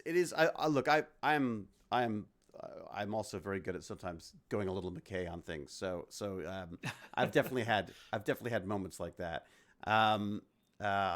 Who's heard what? Dinosaur Dave says, I heard Claudia from Babylon 5 is a bit of a crazy person for no reason. Wow. Boy, it's like no holes barred right now. It's like we're going full out. Everyone's airing their dirty laundry. Like, here's the other thing is like, it's work, right? There are some days at work where people are just having bad days. And unfortunately in the film, television, and now podcasting industry, you could now have that recorded. So, I think you've got to take a certain grain of salt with a lot of this stuff. So, it's one of those things that I think once you're in the public eye, you've got to have half an eye on that stuff yourself. I mean, Dad, do you find yourself, are you finding people, Alex, are you finding people when you go out, are people going like, hey, you're the guy from Salty Nerds? You get any of that? No, not yet. Close. It'll happen. No. You wait. Yeah, what's funny, David, is when we were at the Star Trek convention this last year, we had our big podcast booth set up, and I actually had fans of my books coming up and asking me to sign books and stuff. And Alex and Vader were next to me. They're like, "Why is Kadish famous? What's going on here?" What have we missed? Didn't understand I had fans. That's too funny. It was the weirdest thing to see people come up and like, is Matthew Kadish over here? I want to ask him about his book. And me and Vader look at each other like, I think Kadish is famous. Damn it! Weird. He didn't tell us. I'm just watching my phone go crazy. We were watching a movie recently, and I think it might have been Almost Famous, and it had to do with like people dealing with becoming famous and like what happens when you actually do make it. And I just read a book by Dave Grohl, who is the drummer from Nirvana, who became the lead singer for Foo Fighters. In that new movie I want to watch. Yeah, the Studio 666. Yeah, it looked great. Yes. He's just written a film. He's just done a film too, hasn't he? He just directed. Yeah, it looks good. It's a horror movie, but it's funny because he talked about like when he was with Nirvana, they were super small. Nobody knew who they were. They were just doing small garage band type gigs. And then when they always planned like, oh, we're going to be the biggest band ever. They always talked about doing that. And then when it actually happened, it was a whole different world. And they were like, yeah, we wanted this, but now that we have it, we're like, this is not what we expected it to be. And it was kind of overwhelming, and that led into some of the issues that Kurt had, because he was like, you say things like, I want to be the biggest band in the world, I want to be world famous, and then it happens and it messes with your head. And I think that drove him down a dark path, unfortunately. But for Dave, he took it a different way, and he's like, I'm just a normal guy, just making my music. Whatever happens outside that realm is beyond my control. Yeah, he seems very down to earth. Yeah. But it's true. I think people also get into it for the wrong reason, right? I mean, if you go into it to get famous, it's not going to suddenly like solve all of your emotional and mental problems. I think people sort of see it like they see fame the way fame is presented, which is basically just in a this sort of imaginary world, right? That it's all, everything's great, and people just bring you things and you're happy all the time. It's just not the case. If you're in a dark place, it's just going to make it darker. I mean, you can't run away from yourself on this stuff. So, is your wife going to say hi, or is she just going to like hover? She's like hovering right here next to me. I could sense her there. She doesn't want to. Yeah. She's like, no, I can't. Well, to be fair, yeah, please come. It's like yesterday, I put one of my poor friends on. I basically just said, here, click this link, and he clicked the link, and of course, I'm streaming, so he just popped up on the stream, and because I wanted to test the stream, and so we ended up talking to him for a while. Poor guy got like roped into it. What else was I going to say? I was going to say, what do you guys think about the future on this stuff, though? What do you like? What do you see in the future? Like, where do you see this go? Like, when you see success in this realm, what do you see? If it can pay my bills, I'm happy. Like, I don't need any more than that. If I can do it full time and I can have a steady income that I can take care of my family and I can provide for myself while doing what I love, that's everything to me. Mm-hmm. Anything beyond that is just going to be the icing on the cake. Right. And I'm not really looking to be hyper famous. I don't have any desire to be, trending news on TMZ or anything like that. So I just want to entertain I did that. people. I just want to be able to like, hey, I hope that my hour and a half show brought an hour and a half of joy to your day, and that's it. Like, right. I hope we have fun talking about movies together. Yeah, our goals for this year are pretty simple. Like, we want to get 5 sponsorships. We want to get our videos up to the point where they're getting at least 5,000 views in the first 72 hours of being published. We want to grow our audio listeners to about 5,000. And these are small numbers, but it's like I feel like these are things that we can achieve within the course of the year. And so, like, once we achieve those, we'll create new goals for ourselves. But the big thing that we're really striving for is, number one, we want to bring everyone on full time, which means Alex and Vader can quit their jobs and not have to stress out about money because we're able to pay them. What does that mean? Like, what money-wise? What does that mean? Like, what do you want to be? What does one need to pull in to bring in? Like, I don't even like full-time jobs. So like $60,000 a year per person, right? Type thing, right? Yeah. That's like the bare minimum to get these guys to quit what they're currently making, and healthcare and stuff like that. Oh God, healthcare. That's right. They're saying that the healthcare thing is because there's no healthcare in the States. Startups are harder. It's harder to get startups done because of that. Well, I mean, there is healthcare here in the States. It's just you have to pay for it. Right. And, right. Oh, we pay for it. Yeah, we pay for it too, just in the form of massive taxes. That's all. Yeah, it's massive taxes. Yeah. But the idea is like you can get like group health insurance and stuff out here for discounted rates. Oh, so that's reasonable enough that. Yeah. Okay. Right. Yeah. So basically, to get Alex and Vader on full time, we need to be pulling in at least $120,000 a year in profit, right, in order to cover them. And in addition to that, we'd also like to get a dedicated studio space, where something that's not in my house. Yeah. I'm sort of torn on that because I love the workspace combo. Like, I love that idea.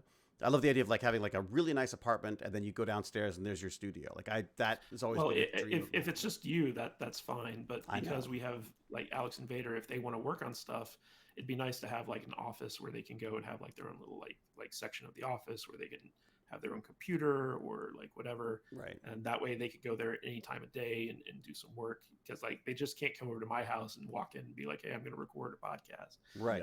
We got to schedule it. Yeah. They can, but it just doesn't go down well. Yeah. Do you think there's room to break in still? I'm sorry about interrupting you.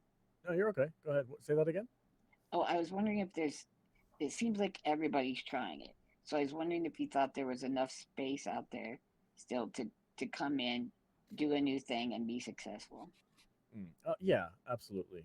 There's billions of people out there who are looking for Well, content to listen to and stuff like that. And I know like the market kind of seems saturated with like movies and stuff like that and podcasts. Everybody's starting their own podcast. And that's where we talked about before about consistency is key. And I think that's really what Right. separates the professionals from the hobbyists is that consistency, is if you can do it for multiple years without being paid just because you love doing it.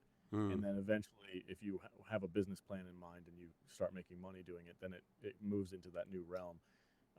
But yeah, I think there's plenty of people out there who you can find a niche and you can find a fan base and you can talk to those people and they will support you.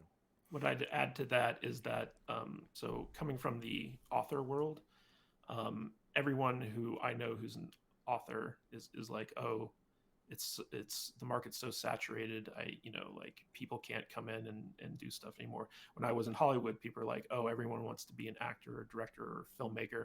It's too saturated. You can't get into anything. So like no matter, like even crypto markets, considering the fact that they're in their infancy, everyone's like, oh, you missed the boat. It's too saturated. Everyone's doing everything already.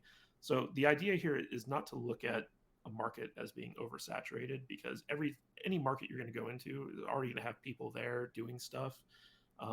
So you could say every market's already oversaturated.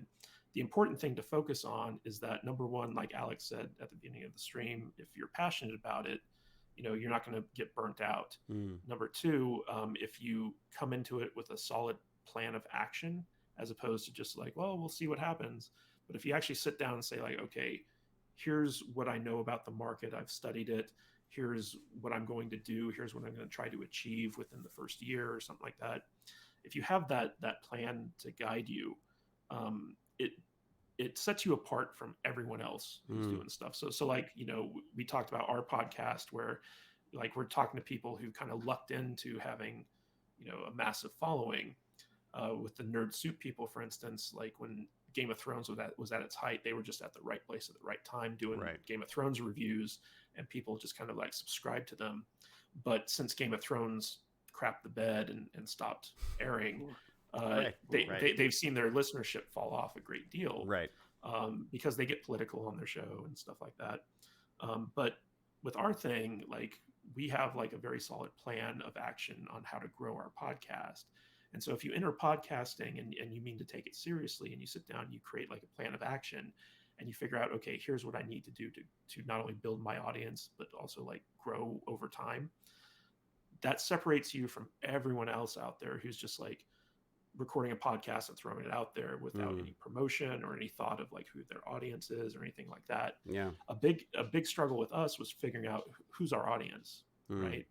And we eventually settled on like nerds, like people who grew up in the 80s and 90s who love like science fiction, fantasy, and horror, who are fans of franchises like Star Wars and stuff like that, who are older, who have disposable income, who like to collect things, and who have children that they want to introduce to their passion for these franchises. Yeah, good luck. And so we're like, but we're like, if we can cater to that audience and reach those people and introduce them to our stuff, then we're succeeding.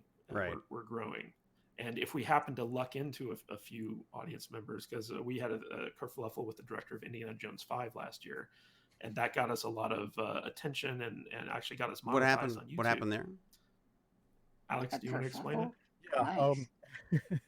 So Kadish was sitting on his couch one night and he threw out a tweet that said, hey, if you're excited about Indiana Jones 5, keep these points in mind. It's not directed by Steven Spielberg. Kathleen Kennedy is producing it. George Lucas is not involved.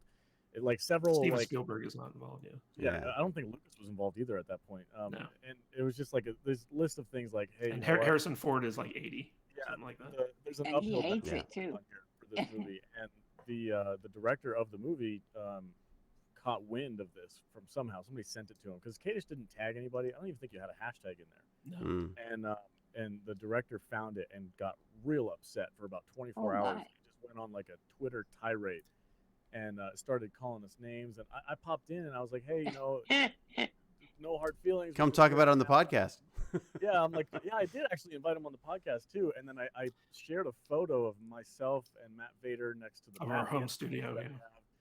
and I was like, hey, we're not basement dwellers. We're just nerds. We love, movies and stuff Yeah, like that. James Whatever. Mangold started making fun of our studios, and it's like, sorry, we don't have multi-million-dollar budget to Yeah, Really? he started taking shots at his studio, like nice freaking key glow light. light Yeah. or whatever, key lighting. Seriously? See, but Oh, that's this how is out of touch awesome. these guys are, though. Like, that drives this me is freaking awesome. nuts. But he got really super defensive over this tweet from, and I don't even think I was a blue check mark at the time. But Are so you like a blue check mark now? Wow. I am a blue check mark, yeah. Fancy. And so like he just went off on like a 12-hour tirade where he was like retweeting us and like replying to us, and he was This getting is all of his awesome. followers to attack us, and Yeah, follow them because- all and attack them. It's great with fine with me. and Yeah. because he was calling us ageist because we pointed out Harrison Ford's age, and I was like, hey, I just don't want him to get injured because like he's almost 80 and he can't. He kicked looks ass in old. Blade Runner 2049. Yeah. So like there was just this huge back and forth, and the YouTube outrage community, like the people who kind of like just put all the outrage stuff in their videos, were kind of like, hey, come on our shows and talk about it. And so like we got exposed to like a lot of people through this kerfluffle, and it ended up getting us past that 1,000 subscriber mark. Oh, great. To get us monetized on YouTube. And so like we're huge fans of James Mangold now because he helped us get monetized on YouTube by showcasing our stuff. Because he did Logan, Ford versus Ferrari is a great movie. Like I Yeah, have yeah. no qualm. Like that's a good director. I was surprised at how What? fast he kind of like punched down at us. It was really weird. Yeah, he was punching down hard on Dude, us. he has to be like searching his name. You got to Well, be a little bit. What was touched even to do that. crazier is like not long after that, Harrison Ford got seriously injured. Like he broke his shoulder on the set of Indiana Jones 5. And that was Oh, like my. the thing I was afraid about. And then like they had to suspend shooting for like a couple months, and then the COVID thing hit, and basically everything that I had kind of been worried about happening with Indiana Jones 5 happened. And it's kind of funny because like if you go back, I don't know if he still has his tweets up or not, but if you read his tweets, they did not age well. Right. So, The funny thing about we talked about like that ethics thing where like I want to feel good about how we make our money and how we present ourselves as a podcast. Like that was that moment where I'm like, I'm glad that we're getting all this attention because it did equal us to be able to grow our show. But at the same time, I'm like, that's not how I wanted to do this. I was very stressed out about how that was Alex gonna wants to constantly take away my Twitter account because I Yeah, just I'm like, accidentally cause these firestorms. stop making people mad. I think part of the problem, though, is I still see this, is you've got these sort of dinosaur industries. Like you've got these dinosaur studios, you've got these dinosaur distributors and stuff that have been doing the same stuff the same way for so long. And all of a sudden, they can't control the message the way they used to, right? Like it used to be, you'd have, they'd all be, all organized in advance. All the questions would be lovely, happy questions, and then you'd have the odd sort of like, reporter now and again that might ask some questions, and they just sort of shut it down. Well, now again, it's all documented, right? So, if you, and especially on Twitter, a lot of the guys don't know how to deal with that stuff. They feel like they've got to win an argument. Like I long ago learned not to try to have an argument on Twitter. There's no convincing you are ever going to do on that stuff. And as soon as you start engaging, you're screwed anyways. I'm surprised he, again, if you think it through, you go, he's just helped you, Yeah. And we were all very respectful in replying to him. Like we weren't, making fun of him or trying, like I never even tagged him. And every time we'd reply, it was always very civil. And then like he'd come back and it was just like sarcastic and mean in a very passive aggressive way. And it was just like a weird thing. And I was like, I think that he might have just been stressed out because a lot of what I tweeted was accurate and it might have just triggered him or something like that. Yeah, but then again, why draw attention to it then? Like, it just seems so funny to me. Like, it just seems like logically, why would you then, This is why I think this is so cool. Red Letter Media has a huge beef with William Shatner, and they are nothing but Star Trek nerds, and they love William Shatner, and he hates them. Yeah. And he can't get because they did a spoof on like a kind of like a Disney-esque podcast where everything's awesome, and you have to the nerd crew podcast. Yeah. Yeah, the Nerd Crew podcast. So he thinks that's what they are, and it's just so funny, and nobody can convince him. Even his fans, hundreds of people. Yeah. No, these guys are good guys. Like, no, you guys. And don't it really know. hurt I know. Mike Stalaka's feelings to hear Yes. like William Shatner, this is childhood idol, like badmouth him like that. And he just hates him. But but again, this is what the algorithms search for, right? This is what the algorithms go for: is outrage and anger and back and forth. And I was telling my son the other day, he got really upset about someone had posted something on TikTok and he'd posted back and forth. And I said, well, you're going to get sent a lot more of that stuff now because it's gone, whoa, wait a sec, he really reacts to this kind of stuff. Let's get him more of that, So, well, what's funny, David, is, working in Hollywood, at least in my experience coming up through film school and working in the industry for a while, people aren't afraid to tell you like how awful you are and how much your stuff sucks and stuff like that. and like the people who survive, they kind of build up, it's called an elephant skin, where it's basically like, yeah, you can take the hits, and with Twitter, you need that like multiplied by 1,000. But anytime you do a creative endeavor where you're putting your stuff out there, whether it's writing books or doing a podcast, like some of our funniest moments are reading our bad reviews on our podcast. I think Jude got called a daft cow one time. Oh my God! Because like she misspoke about a certain movie that this person liked. So like you just kind of have to learn to take the criticism and not worry about it unless it's valid, unless it's coming from a place where like the people want to communicate to you like a legitimate critique. Other than that, though, like you just have to kind of be like, okay, that's like your opinion, man. Yeah, but we have a negative bias on that stuff, anyways. Like I could read a page of people telling me that I'm a prince among men, and as soon as I see one person saying I'm an idiot, I'm like, why? Why am I an idiot? I mean, like it's just you can't. You McKay it. Oh, every time. Yeah, I mean, it's not.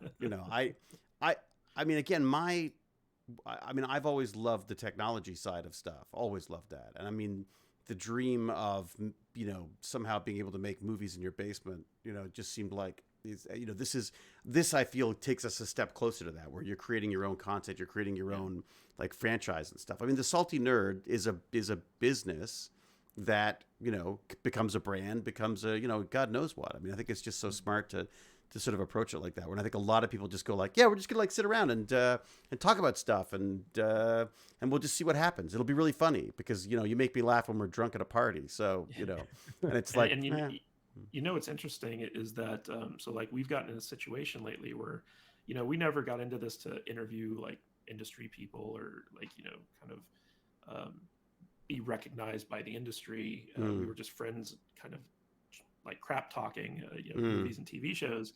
And when it came to C, like we were just like not afraid to just dig into every stupid thing that show did. And then like when we got Jonathan Tropper on, like he asked us, he was like, now that you're getting like attention from like big actors and stuff like that, does it make you want to kind of pull back on that and be a little bit nicer? And is that what he said? I think that was the gist of it. Yeah. Like it's probably not an accurate quote, but it's kind of funny because that's something that Alex could probably speak to about. Like he's like, I don't want people to hate us. Yeah, like we talked a little bit about that, like outrage crowd who just like they constantly make content about how offended they are about certain topics or whatever. I've always wanted to be the polar opposite of that. Right. And when we started talking about C, we just kind of made fun of it because it was so goofy, but at the same time we loved watching it. And then when we found out that people on set were listening to us and watching our podcast, I did get a little stressed out. I was like, oh man, like I'm making fun of the show, but I don't want that to translate to me like making fun of these people personally. Yeah. Like it's just a goofy thing. I'm trying to have fun. And then when we started talking to more and more of them, like I asked Christian Camargo, who plays Tamaka June, I was like, so like, we're not making fun of you, right? And he's like, no, it's fine. Like you guys have passion for the show and that you praise it almost as much as you dig at it. So it's a balanced, view of the show. It's totally fine. But beyond that, we're honest. And I think that's always been our guiding light is like, as long as we're honest about what we're thinking and feeling, it's not meant to be mean spirited. It's just meant to be like, hey, here's our opinion. And you contrast our reviews of C, where we genuinely love the show, and but like we still make fun of it because we're honest about like our opinions. Mm. With something like I can't wait the to get other, to season 3. yeah, the other Apple TV show Invasion, which we had no redeeming. Oh my things to God, say you guys! about. I never watched it. But, I mean, I shouldn't say that because of you, but certainly it was part of the reason why I never saw it. Yeah, and like if you contrast that with how we covered C, like you could see like we genuinely hated that show, like genuine hatred for it. Right. But that's just part of being honest. Like if we love something, we're honest about it. If we hate something, we're honest about it. There's a weird mechanic to that though, because the fact of the matter is, if you want to get access to stuff to review, they want you to do nice, cozy fuzzy reviews. So you're be a shill, so you're going to basically get cut out of stuff if you don't. Yeah, and that's where you get these content creators who do nothing but praise whatever they're handed, and then they get all these rewards for doing that. But I think deep down, people know that those opinions are not honest. Well, and they're all the same opinions, right? So every single influencer that gets that versions of the truth, and that's not what people are going to be attracted to. People want honesty. And we actually had to have a meeting where we sat down and we were like, you know what? We don't care about getting interviews on the show. We don't care about getting early access to stuff. We just want to do what we think is fun. Mm-hmm. And so we made the decision. It's like, okay, we're not going to whitewash our opinions for fear of offending someone in Hollywood. We're just going to do what we've always done. And if they are on board with it, like Jonathan Tropper was, hey, that's great. We'd love to work with them, but we're not going to change who we are to basically kowtow to these people who just want good press, Right. And I think that was important to Alex because Alex has the whole integrity thing going on over there. So Alex, but I did see him struggle with that, where he's like, I don't want to come off like we're picking on people, Yeah, I did worry about that because I like genuinely. I'm sorry, man. Go ahead. If once you live long enough, you'll find out. No matter how nice you are, if you say blue is better than red, 500,000 people hate you. So as soon as you create, too much. As soon as you put anything out into the world, there's going to be detractors every time, and it's really hard. I have to remind myself of this all the time because the fact of the matter is, just by the nature of doing something, you instantly are going to have people who are going to pull it apart. I mean, it is hard though because as you say, you've got to be on the lookout for what's legit. Like if someone goes like, no, you're just being a dick, stop, don't do that. You can sort of go, okay, is there something? I always find if I get angry about something, it's often because it's made me like second guess something. Or when people get angry when I say something, you go like, well, why are they getting angry about that? I guess there's something, there's some truth or something's ringing true for them in there or false for that matter. But we have a super fan of our podcast, Nick. I think he might still be in the chat. He's like top Patreon. He's always supported us since day one. He's kind of my compass for our listeners. So if he comes to me and says, hey, I noticed you guys were doing X, Y, and Z recently. I don't know if that's the direction you should be going. And I will take his criticism way more seriously than I will some random commenter on YouTube who's like, your freaking show sucks. You know what I mean? Because he's been there since the beginning. He knows who we are and he's watched us grow. And I kind of feel like he's my pulse on who we are catering to as far as our content goes. So I kind of always check in with him. I'm like, how's everything looking? You still having fun? Good. Yeah. And what about are there models that you see? I mean, do you sort of see like I mean, I could see sort of salty nerd becoming, the Nerdist or that kind of thing. Are there models that you have in mind? Are there people who go like, oh, that's what we like? I know Kadish really looks up to Red Letter Media. They do skits. They have their own studio. They're huge. They're very, very successful in what they do, and people know their name. And I think that's not a bad thing to aim for. I don't know if I don't know if that's going to be our style exactly. I think we're going to grow into our own thing. But that just opening up our own studio space and having a place for us to actually go and do some work, I think is going to change the entire dynamic of what we can create. And one of the things that I've always liked to do is sit down and talk to people like you, talk to other actors and learn about the industry itself. So I was kind of thinking for myself, like go like a Joe Rogan way where I'll interview people, have them come down to the studio, sit down at a table with me, share some drinks and talk about their career as an actor and whatnot and just have a good time. And that can be its own separate show. Like we'd love to fly out JCVD and have him in studio where we can talk to him about, his muscles. Right. Yes, Yeah. absolutely.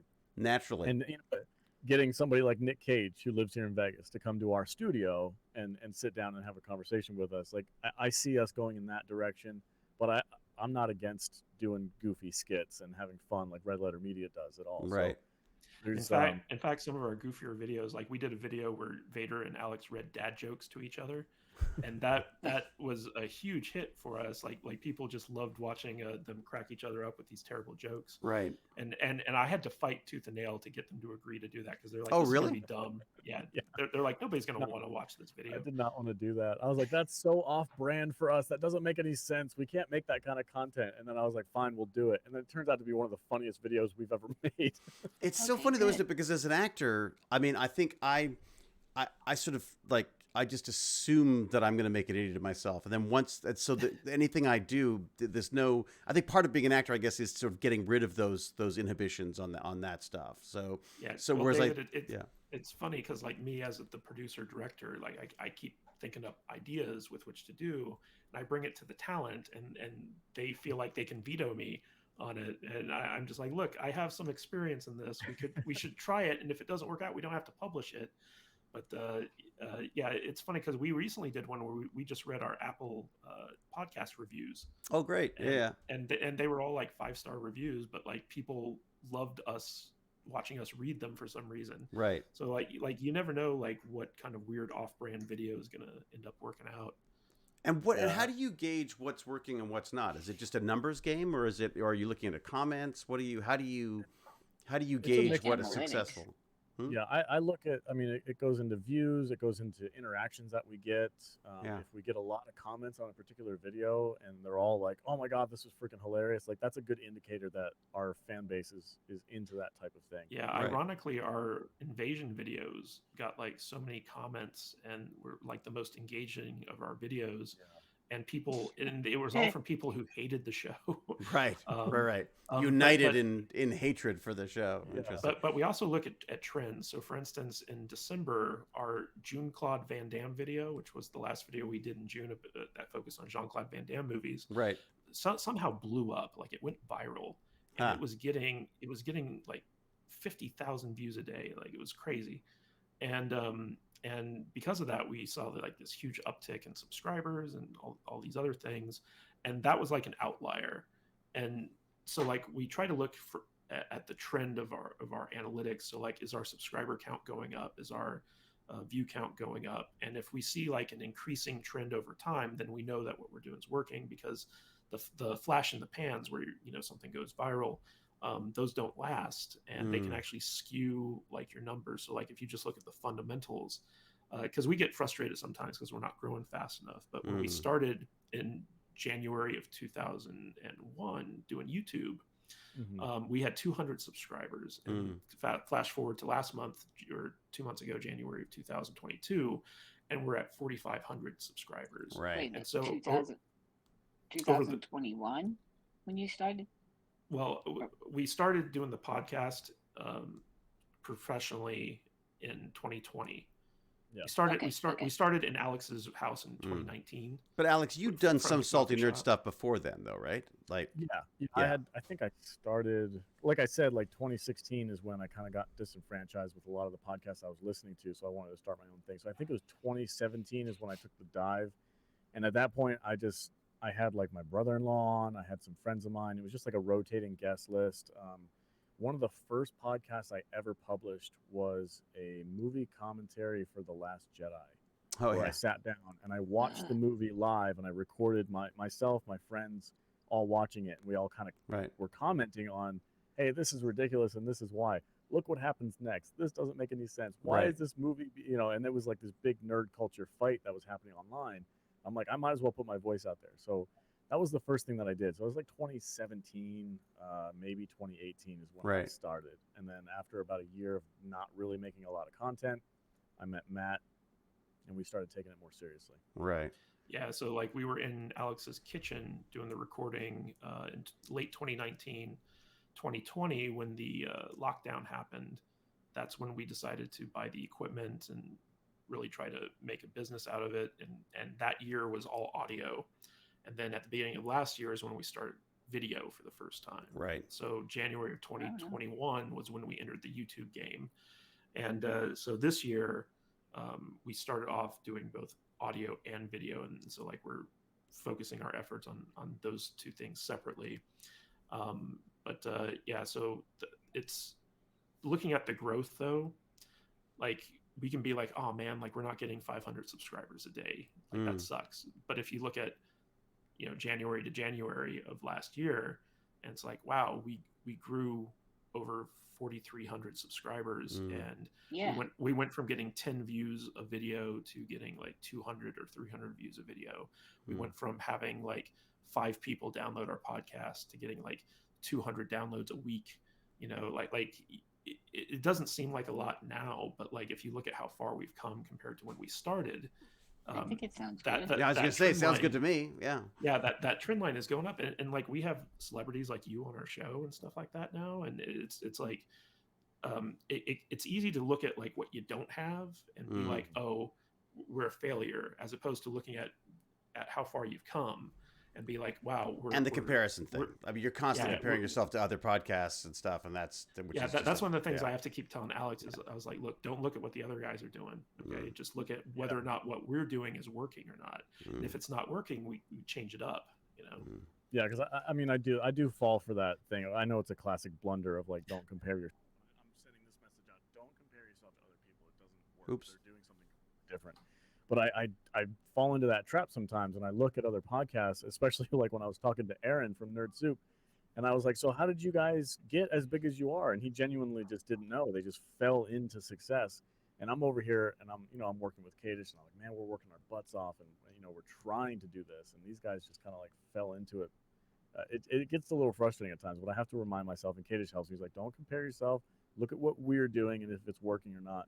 And hey, by the way, you're going to get to talk to David Hewlett today. That's a pretty freaking cool thing, too. And I'm like, yeah, you're right. You're right. We're working. We're doing good. Yeah, I mean, we spoke to Hoon Lee yesterday, and now we're on with David Hewlett. And I mean, it's crazy if you think about it. It's one of those things that I find when because I'll get down on the acting many, many times where I find myself just going like, this is stupid. What a dumb job. And then, of course, you start thinking about it like that. Yeah. What was that? My shoulders hurt. My shoulder. Well, there's that. Ouch, yeah. ouch. Yeah. You don't understand what it's like. I don't. It's but there are times that I find that you, as soon as you start comparing yourself to other people, you're lost. You're lost. You can't. There's no. You can't find yourself in there. But if you can, as you say, if you're approaching it like it's something you love doing, it's a business you want to build. I think there's this assumption that things are going to happen overnight. That there's like this, like, look, you could be. I remember someone talking about a video they'd made that went viral. It did incredibly well, and then they're like, and now what? Because I wasn't creating stuff on a regular basis, there was nowhere else for them to go. Like, you guys get a viral video now, there are hundreds and hundreds of hours of other stuff that they can be looking at. Whereas these other people who go like, oh, my cat fell off the balcony and and landed on a whatever, then they're all of a sudden they're like, now how do I make money? It's like, well, you haven't done anything. There's no, you know what I mean? And there's a lot of talk, especially with Alex, where he gets frustrated that we're not getting more views, and because he's comparing us to channels who have like 50,000 subscribers, right? Stuff like that. And I'm like, Alex, if you look at other channels that have like the same amount of subscribers as we do, our video views are right in line with theirs, which means that like it's not that. Like, yeah, it'd be nice to have those extra views and stuff like that, but like we're right where we're supposed to be for our current level, and so the question is like, how do we get to that next level? How do we, and there's more at play too, right? It's not just. I feel like there's a game involved here. I feel like there's money being spent. There's like, I feel like there's there's influence being bought and stuff as well. Like, I feel like there are people who approach it more like a, yeah, exactly. Yeah. I don't want to throw stones at anybody because I don't know if anybody actually does that in our circle. Well, throw him at Gimpy because he can't move and it's easy to hit. Yeah, But that's true. a lot of it has to do with how quickly you get onto a topic. So, like for instance, the new Matt Reeves Batman movie is coming out on Thursday. There's going to Mm, be a number of YouTubers who have a review ready to go the night that that movie comes out. right. Whereas a podcast like us, because we have day jobs and we can't do it full time, we have to wait until the following Tuesday at least, and then we have another day or two of editing to do before it goes out live. So we're always like a week behind, Yeah. which is one of the uphill battles we had with reviewing C, is that it was always like our review came out for the previous episode of the week. Mm. So it was kind But of isn't weird, that and I'm more in shocked. keeping with the way other people watch movies, anyways? Though, I mean, that almost makes it more honest. Is that it's like Yeah, that's the way normal people watch shows. But it's not the way YouTube pushes the video, right? So like Ah. YouTube looks at the trending stuff and they'll push it, and Mm. that's why like there's some channels out there who, a new episode of a popular TV show will drop. Like let's say, I don't know, The Boys. Okay, Mm. like when The Boys was airing on Amazon week to week, uh, there was a YouTube channel that would drop their review of that episode literally as soon as the episode was over, Right. and it would ride Wow. that algorithm to the next day when there's like the most interest in it. Because of our schedule, like we can't do that trending stuff, and so we Mm. made a decision a long time ago to do counter programming, which was Yeah. we're going to Don't review fight it. shows. Yeah. Well, we're going to review shows that no one's talking about. We're going to Mm. talk about older stuff. We're going to do evergreen Mm. content. And then when we made that shift, yeah, we're not getting like those quick trends, and we're not getting pushed out by the algorithm, but our growth is slow and steady, and we're attracting the people who love the stuff we're talking about. Mm. It's just a slower method of doing it. Mm. yeah. Like Uh, when we were looking at the kind of content that we wanted to make, we were like, look, we cannot compete with these huge, massive YouTube channels who are doing Star Wars everything, Marvel everything. Mm. We put out a Marvel video, it's going to get 100 views It's going to get because lost in the there's shuffle. so many other people out there who have much, much bigger channels who are just going to swamp us.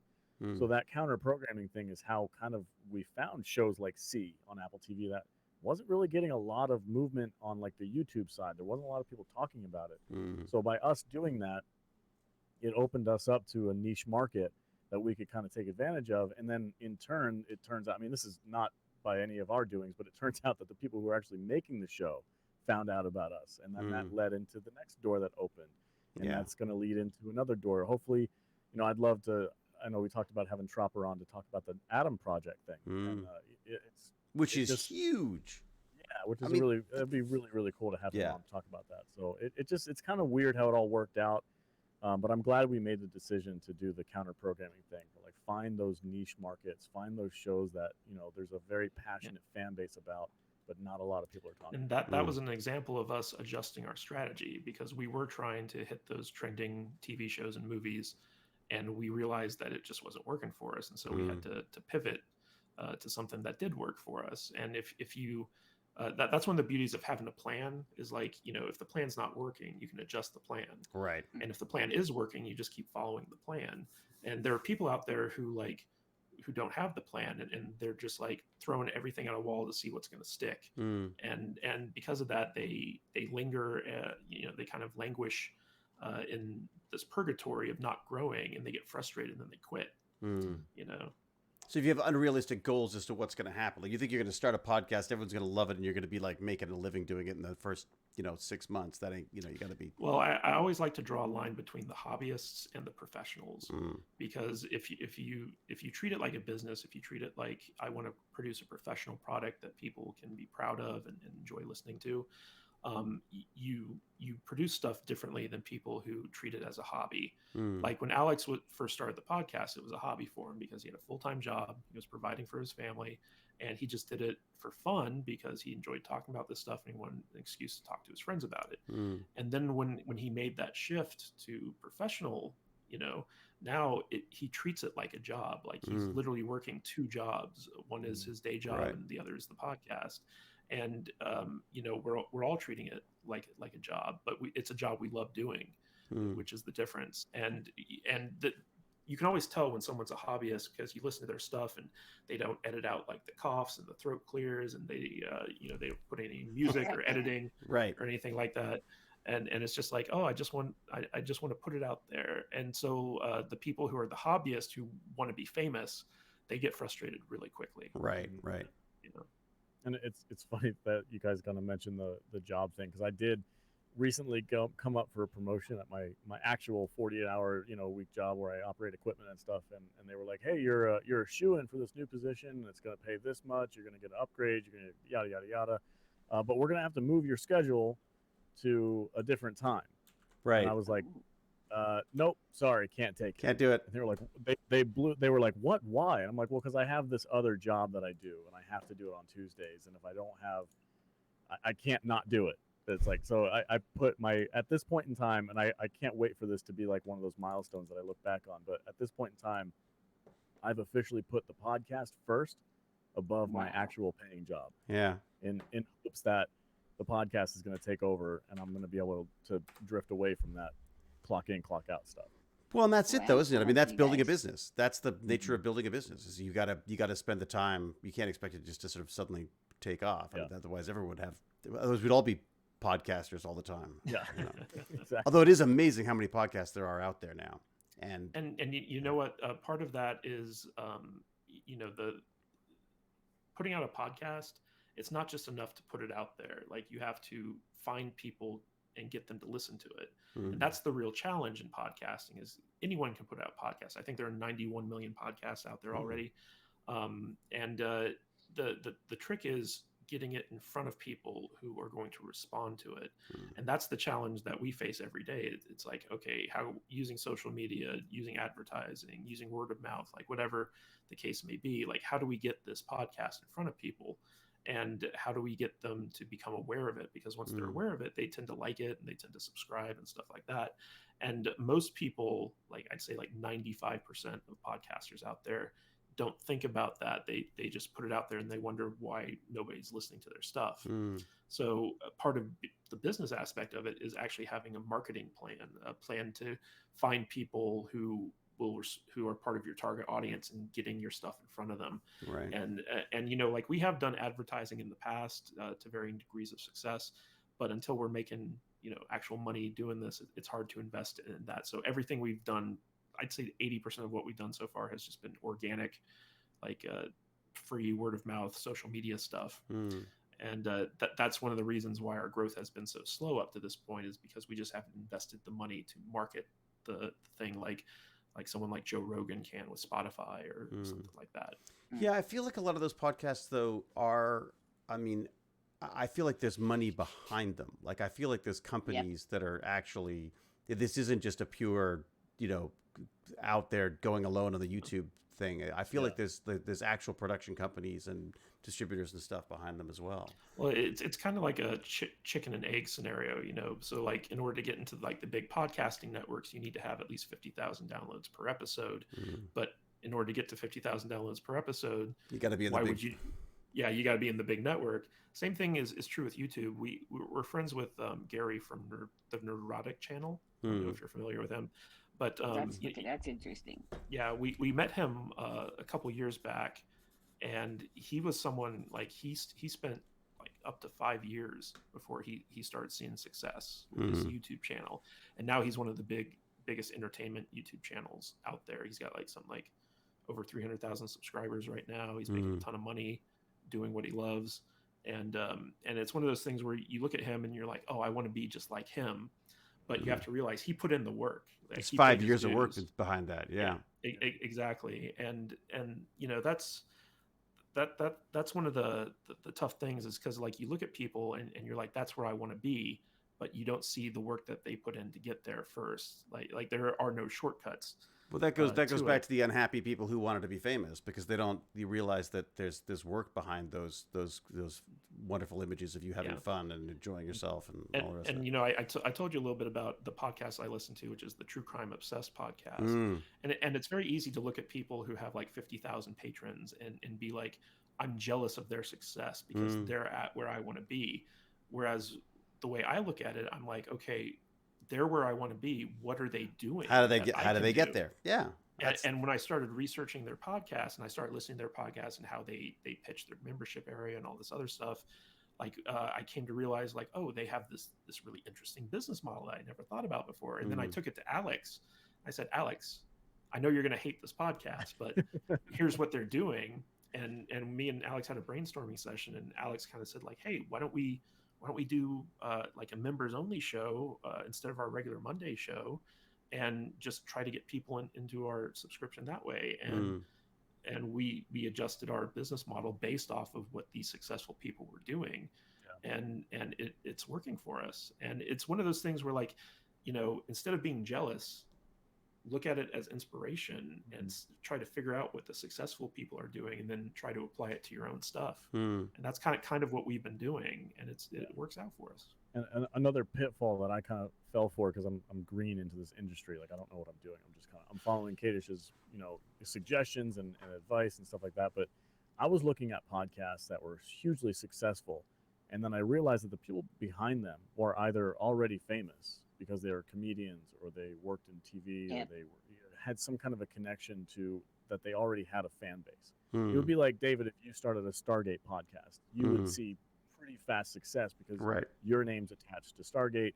People who love Stargate and love you are going to watch and listen to your podcast. So that inertia of all that work that you put in to be a good actor and to have projects behind you and to be on a TV show, that's what's going to pay off for you if you do a podcast. I was looking at these people like, man, how come I can't grow that fast? And I'm like, I've never been famous. I'm not on a TV show. Like, I'm literally starting from the ground level and I'm working my way up. But Kadish is right, though. You look at these people who are successful, and if you can, you try to mimic their style and to see if it works for you. And if it does, you move forward with that. You kind of make it your own. And if it doesn't work, or if you're not feeling comfortable with it and you're not really having a good time anymore, then you pivot and you move into a different direction. And as long as you have that passion and you're feeling good about what you're doing, and you're that happiness that you have when doing and making and creating your content is going to come across to your audience. It's a business, right? It really is a business. I mean, it's about creating something and backing it up with the work and stuff. And so I'm in. Yeah. Sorry. No, I'm in a weird situation in that since I'm disabled, I cost a lot of money, so I need help and assistance. And if I make, believe it or not, it's like over $700 a month. I lose, thousands of dollars of care.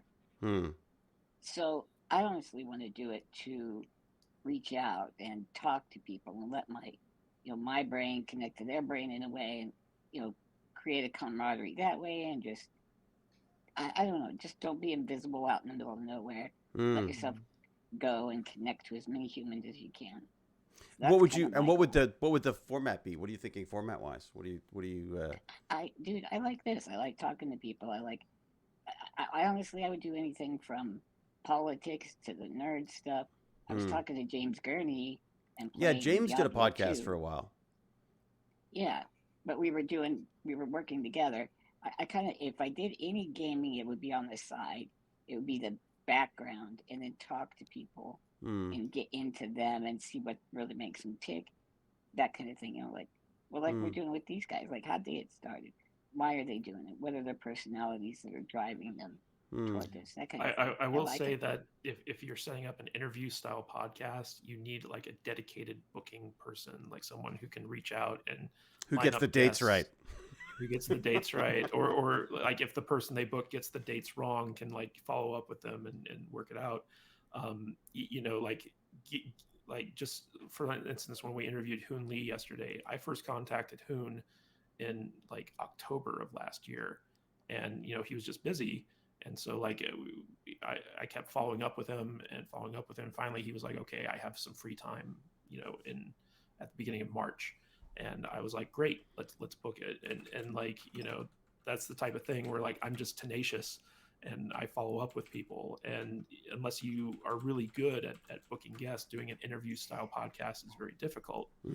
So unless like you, like the great thing about our podcast is like, we all live like within a couple miles of each other. And so it's easy for us to get together, and our guests are each other every week. And we play off each other really well. The opposite end of that is to do a solo podcast where you're basically doing like a little like audio essay type thing where you can read from a script about an interesting topic or something of that nature. So like the interview podcast, it's the most common because it's the easiest in terms of like finding interesting people to interview, because you're not interesting yourself. but it's also the hardest to set up. And so, like, Right. And if you have a, maintain, if you have a good crew, like just use the same people over and over again for your podcast. Otherwise, it's going to be hard. Gotcha. Are there? I mean, I remember seeing one of the people who I watch, not because I particularly like them, but because I'm curious to know, again, to see how his sort of rise to fame is Gary Vaynerchuk.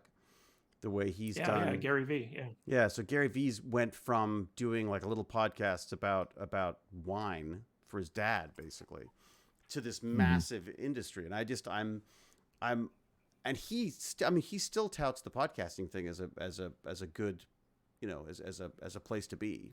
I don't know whether it's, again, I don't know how it's kind of like the film. It's like kind of like the indie film market now, where how do you get recognized in the noise? There's so much, there is so much stuff out there. There's so many, companies starting. Like, what is it? Was it like Gimlet Media got bought for like some crazy amount of money, based on startup? And so it's becoming, it's definitely being commodity. It's turning into these giant monopoly type things again. How do you get yourself out there? Is it just a persistence thing, you think, or is it? Well, it comes down to the vision you have and the purpose of your podcast. So, for instance, when we're talking about Gary V, his podcast was very niche in the sense that it focused on wine, and he had built one of the first like e-commerce storefronts for delivering wine. Right. So it was So a the marketing podcast- tool for the podcast was a marketing tool for the wine business. Yeah. And when your podcast is a marketing tool for a bigger business, you don't need to have a lot of followers. Like, for instance, when we were at the Star Trek convention, we were doing live streams from it, and we had the people who make the Chateau Picard wines, the Star Trek wines, on our stream, and we ended up selling like $800 worth of wine for them based off of that one stream. Really? And Nice. and they gave us like a free bottle of wine and thanks for doing that and stuff like that. And like we don't even have a wine audience. That's not our niche, and we sold $800 worth of it. So imagine what Gary's podcast was selling for his wine shop. So the idea here is, like, if you have a niche and your podcast is a marketing arm of your business, you don't need to grow hugely in order to make good money. Right. Now, if your podcast is an entertainment-based podcast like ours, then your success is directly related to the size of your audience. So then it becomes a question of, okay, how do I grow my audience? How do I get my podcast in front of more people who are then going to become fans? And how does that building that audience translate to money for the podcast? And that's the real challenge, is whenever you do a creative entertainment endeavor as opposed to like a marketing endeavor. Because if we were a podcast that was focused in on something like I don't know, like men's grooming, for instance, and we could get Manscaped as a sponsor, and basically, in fact, one of our more recent Ball sponsors. shaving is a growing audience. That's Really is. there you go. Yeah. We recently partnered up with a company that does a mobile game called Dragon Champions. Right. And it's an affiliate thing, so like they don't pay us anything out front. It's based off of performance. Right. And so we do these like little in-episode reads telling people about Dragon Champions. It's a game I've been playing for years, and I think it's really fun. And so like just this last month, we made like a lot of money off of the Dragon Champions promotions, and like when they told us how much money we made, we were like, "Is this a typo?" Yeah, I got a text message from Kadish at like 2:00 in the morning, like, "Hey, by the way, we made X amount money on Dragon Champions this month," and I'm That's like, great. "How is that even possible? That doesn't make sense." And that's based on people downloading the game based on a link that you've given them. Yeah. Yes. Wow. Yeah, it's affiliate marketing, basically. Wow. That's Yeah, great. and mobile gaming, it's kind of an extension of the nerd culture thing. So like it matches up with our target audience, and it's a fun game, and like I genuinely play it every day, and so like I have no qualms about. What's it like, called? telling What's other the game people. It's called Dragon Champions. Is there an affiliate link? Yeah, there's gonna be an affiliate link. If you go to saltynerd.com/DC, it'll take you to where you downloaded, but you have to use our promo code in order for us to get credit for it, which is Salty, SALTY. But we're not trying to DC, pitch is it here. lowercase DC? No, Oh my but God. we're talking about it, so why not? Yeah, it's lowercase DC, but it's one of those things where like you have to do it on your phone because it links to Oh, the and then App it Store. forwards to the App Store. Okay, all right, Yeah. all right. And it's a free game. Like you download it for free, you can play it for free. You don't need to spend any money doing it. But if you do spend money, we get like a small cut of that if you use our promo code. So people get And, addicted, Nice. and then so you've we got get we get a commission based off of like what the people we send to the game spend on the game, if they spend anything at all.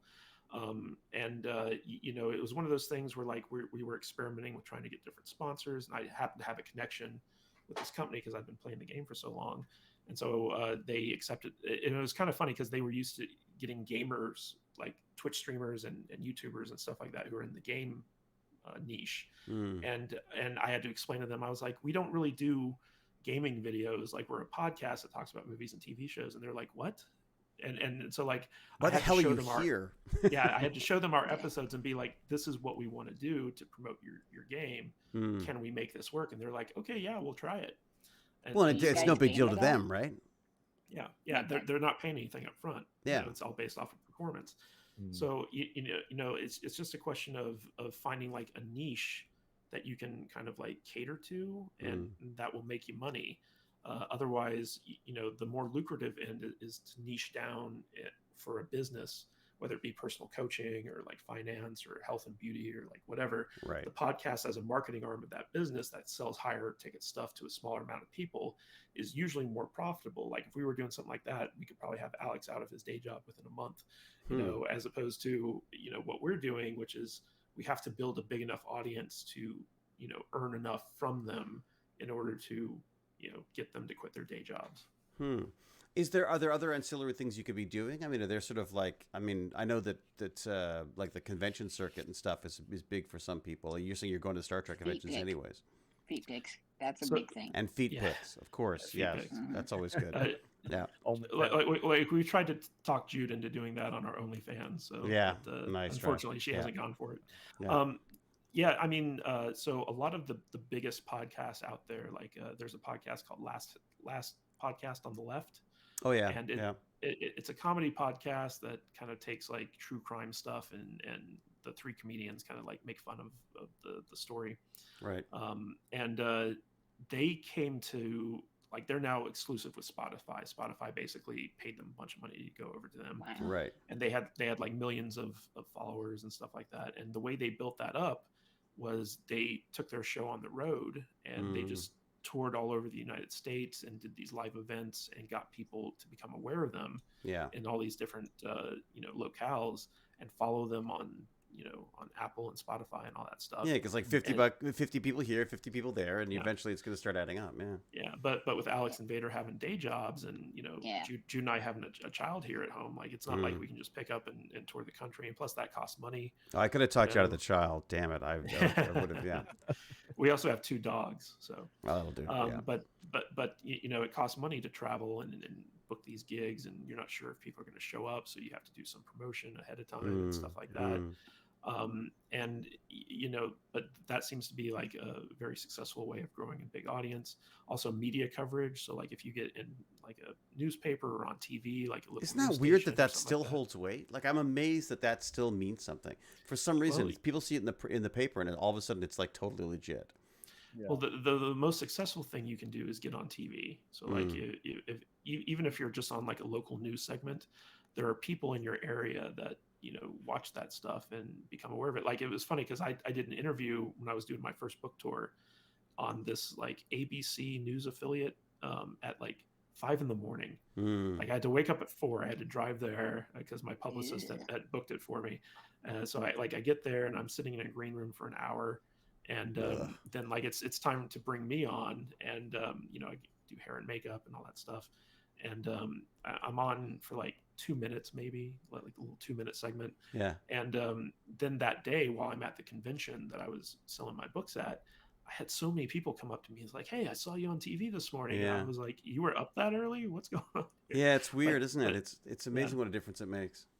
I'm going to have to get food, dude. Oh. Otherwise, I'll get. What time is? Oh my God, it's after 4. Holy crap! I got a son. All right. Look, I should wrap this up. As always, I could just talk to you guys forever. I mean, it's amazing. I'll come to you guys next time. Okay. thank you so much, and thank you everyone in the chat. I'm starting to get more time to talk on the chat, but I think we'll. This is stuff that'll come up again, I'm sure.